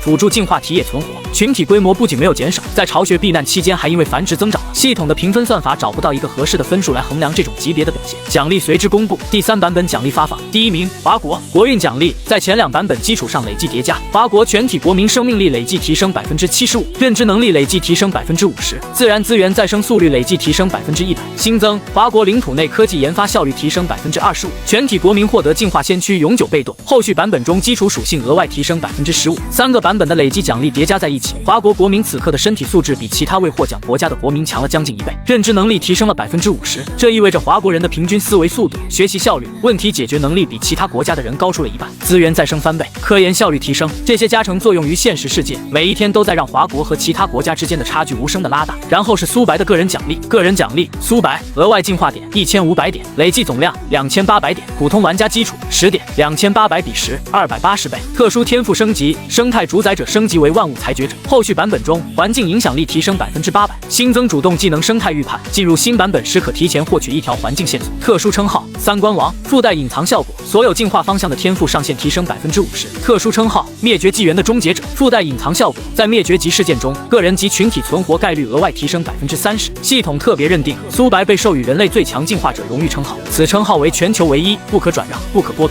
人类最最强进化者。系统给出了定义，不是民间风的，不是媒体吹的，是系统本身这个超越人类科技理解范围的存在给苏白下了定义，全球唯一。弹幕在看到这个称号的时候，连刷屏都停了，安静了几秒，然后只飘过了一条评论，实至名归，没有任何人反驳。第3次间歇期，全球各国的复盘工作在间歇期的第1天就全面展开了，但这次的复盘氛围跟前2次完全不同。前2次复盘，各国的核心议题是苏白怎么做到的和下次怎么应对它，这一次核心议题变了，变成了苏白的逻辑到底是什么？不是某一次的战术逻辑，是贯穿3个版本统一的底层的思维逻辑。这个问题在恐龙时代结束后的24小时内，被全球无数的分析师、学者、评论员反复讨论。然后在这波讨论的热潮中，有人挖出了一个被忽略了很久的细节：苏白在穿越到这个世界后的求职面试中说过一句话：地球历史上发生过5次大灭绝，5次。这个数字之前没有引起太多关注，因为当时没有人知道大灭绝是什么意思。但现在不一样了，3个版本过去了，3次灭绝事件被验证。第1次大氧化事件，氧气毒杀厌氧生物；第2次海洋缺氧灭绝，海洋生物大规模窒息；第3次陨石撞击，恐龙灭绝。3次已经验证了3次，而苏白说的是5次，还有2次。这个发现瞬间引爆了全球论坛，5次大灭绝，他说过5次，现在已经发生了3次，还有2次，也就是说至少还有2个版本会发生灭绝级事件。如果每个版本对应1次大灭绝，那第4版本和第5版本各有1次。第4次和第5次大灭绝分别是什么？他在面试的时候有没有说过？有人翻遍了苏白所有的公开言论记录，没有。他在面试中刚说出5次大灭绝就被打断了，没有人给他继续说下去的机会。当初面试官要是让他把话说完，我们至少能知道第4次和第5次是什么。现在想听也听不到了，他不可能再跟任何人详细解释这些内容，所以我们知道灾难还会来，但不知道是什么灾难。而苏白知道，他什么都知道。论坛上弥漫着一种复杂的情绪，既有对苏白的敬畏，也有对未来的恐惧。间歇期第5天，苏白的现实生活已经跟3个版本之前完全是2个世界了。3个版本之前，他是一个被所有人当成疯子的失业青年，住在出租屋里吃泡面，银行卡余额是个位数。现在他是天花国战略核心层的座上宾，国家为他配备了专属的安保团队、生活团队和智囊团。住所是京城核心区的独栋别墅，安保级别等同于顶级政要，每天都有各个部门的人来拜访，国防、科研、教育、外交，每一个领域都想从他这里获取信息。苏白配合了一些基本的沟通，但依然没有系统性的输出他的知识，不是不愿意，是时机不对。他的知识是天花国在这场全球竞赛中最大的战略资产，过早的系统性公开可能会通过各种渠道泄露给其他国家。全球各国的策略在第3版本之后发生了根本性的转变，不再有任何国家试图对抗苏白了。3连冠之后，对抗苏白这个概念本身就已经成了笑话。于是全球学术界做了一件史无前例的事情，他们尝试从零开始建立一个全新的学科——远古地球学。研究内容：地球从诞生到人类出现之前的全部历史，包括生命演化、环境变迁、大灭绝事件。这个学科在苏白的原来世界里叫做古生物学、地质学、演化生物学，但在这个平行世界里，这些东西从未存在过，没有化石记录，没有地质年代表，没有演化理论，一切都是空白。全球顶尖的科学家聚在一起，试图从3个版本的游戏数据中反推地球的演化历史。他们有了一些碎片：大氧化事件，生命初期，无氧环境，氧气作为毒气灭绝了厌氧生物；海洋缺氧灭绝，某个地质年代，海洋含氧量骤降，海洋生物大面积窒息；陨石灭绝，巨兽时代末期，小行星撞击导致全球大火和核冬天，大型生物灭绝。这3块拼图是清晰的，但中间的空白呢？大氧化到海洋缺氧之间发生了什么？海洋缺氧到陨石撞击之间发生了什么？陨石撞击之后又发生了什么？第4次和第5次大灭绝是什么？空白，全是空白。他们手里有3块拼图，但这幅拼图有1000块，30亿年的演化史，他们只知道3个节点，剩下的997块拼图全在苏白的脑子里。远古地球学这个学科在成立的第1天就陷入了困境，因为它的全部知识基础都来自一个人，而这个人没有义务把所有东西交给全世界。全球学术界花了整个间歇期的7天时间，投入了数千名顶尖科学家，最终产出的成果是一篇论文。论文标题很诚实：远古地球学，一个基础为零的新兴学科。结论更诚实，在获取苏白知识体系的核心内容之前，本学科不具备独立发展的能力。全球最聪明的大脑们用最严谨的学术语言承认了一个事实：追不上，差距已经不是个人层面的，是文明层面的。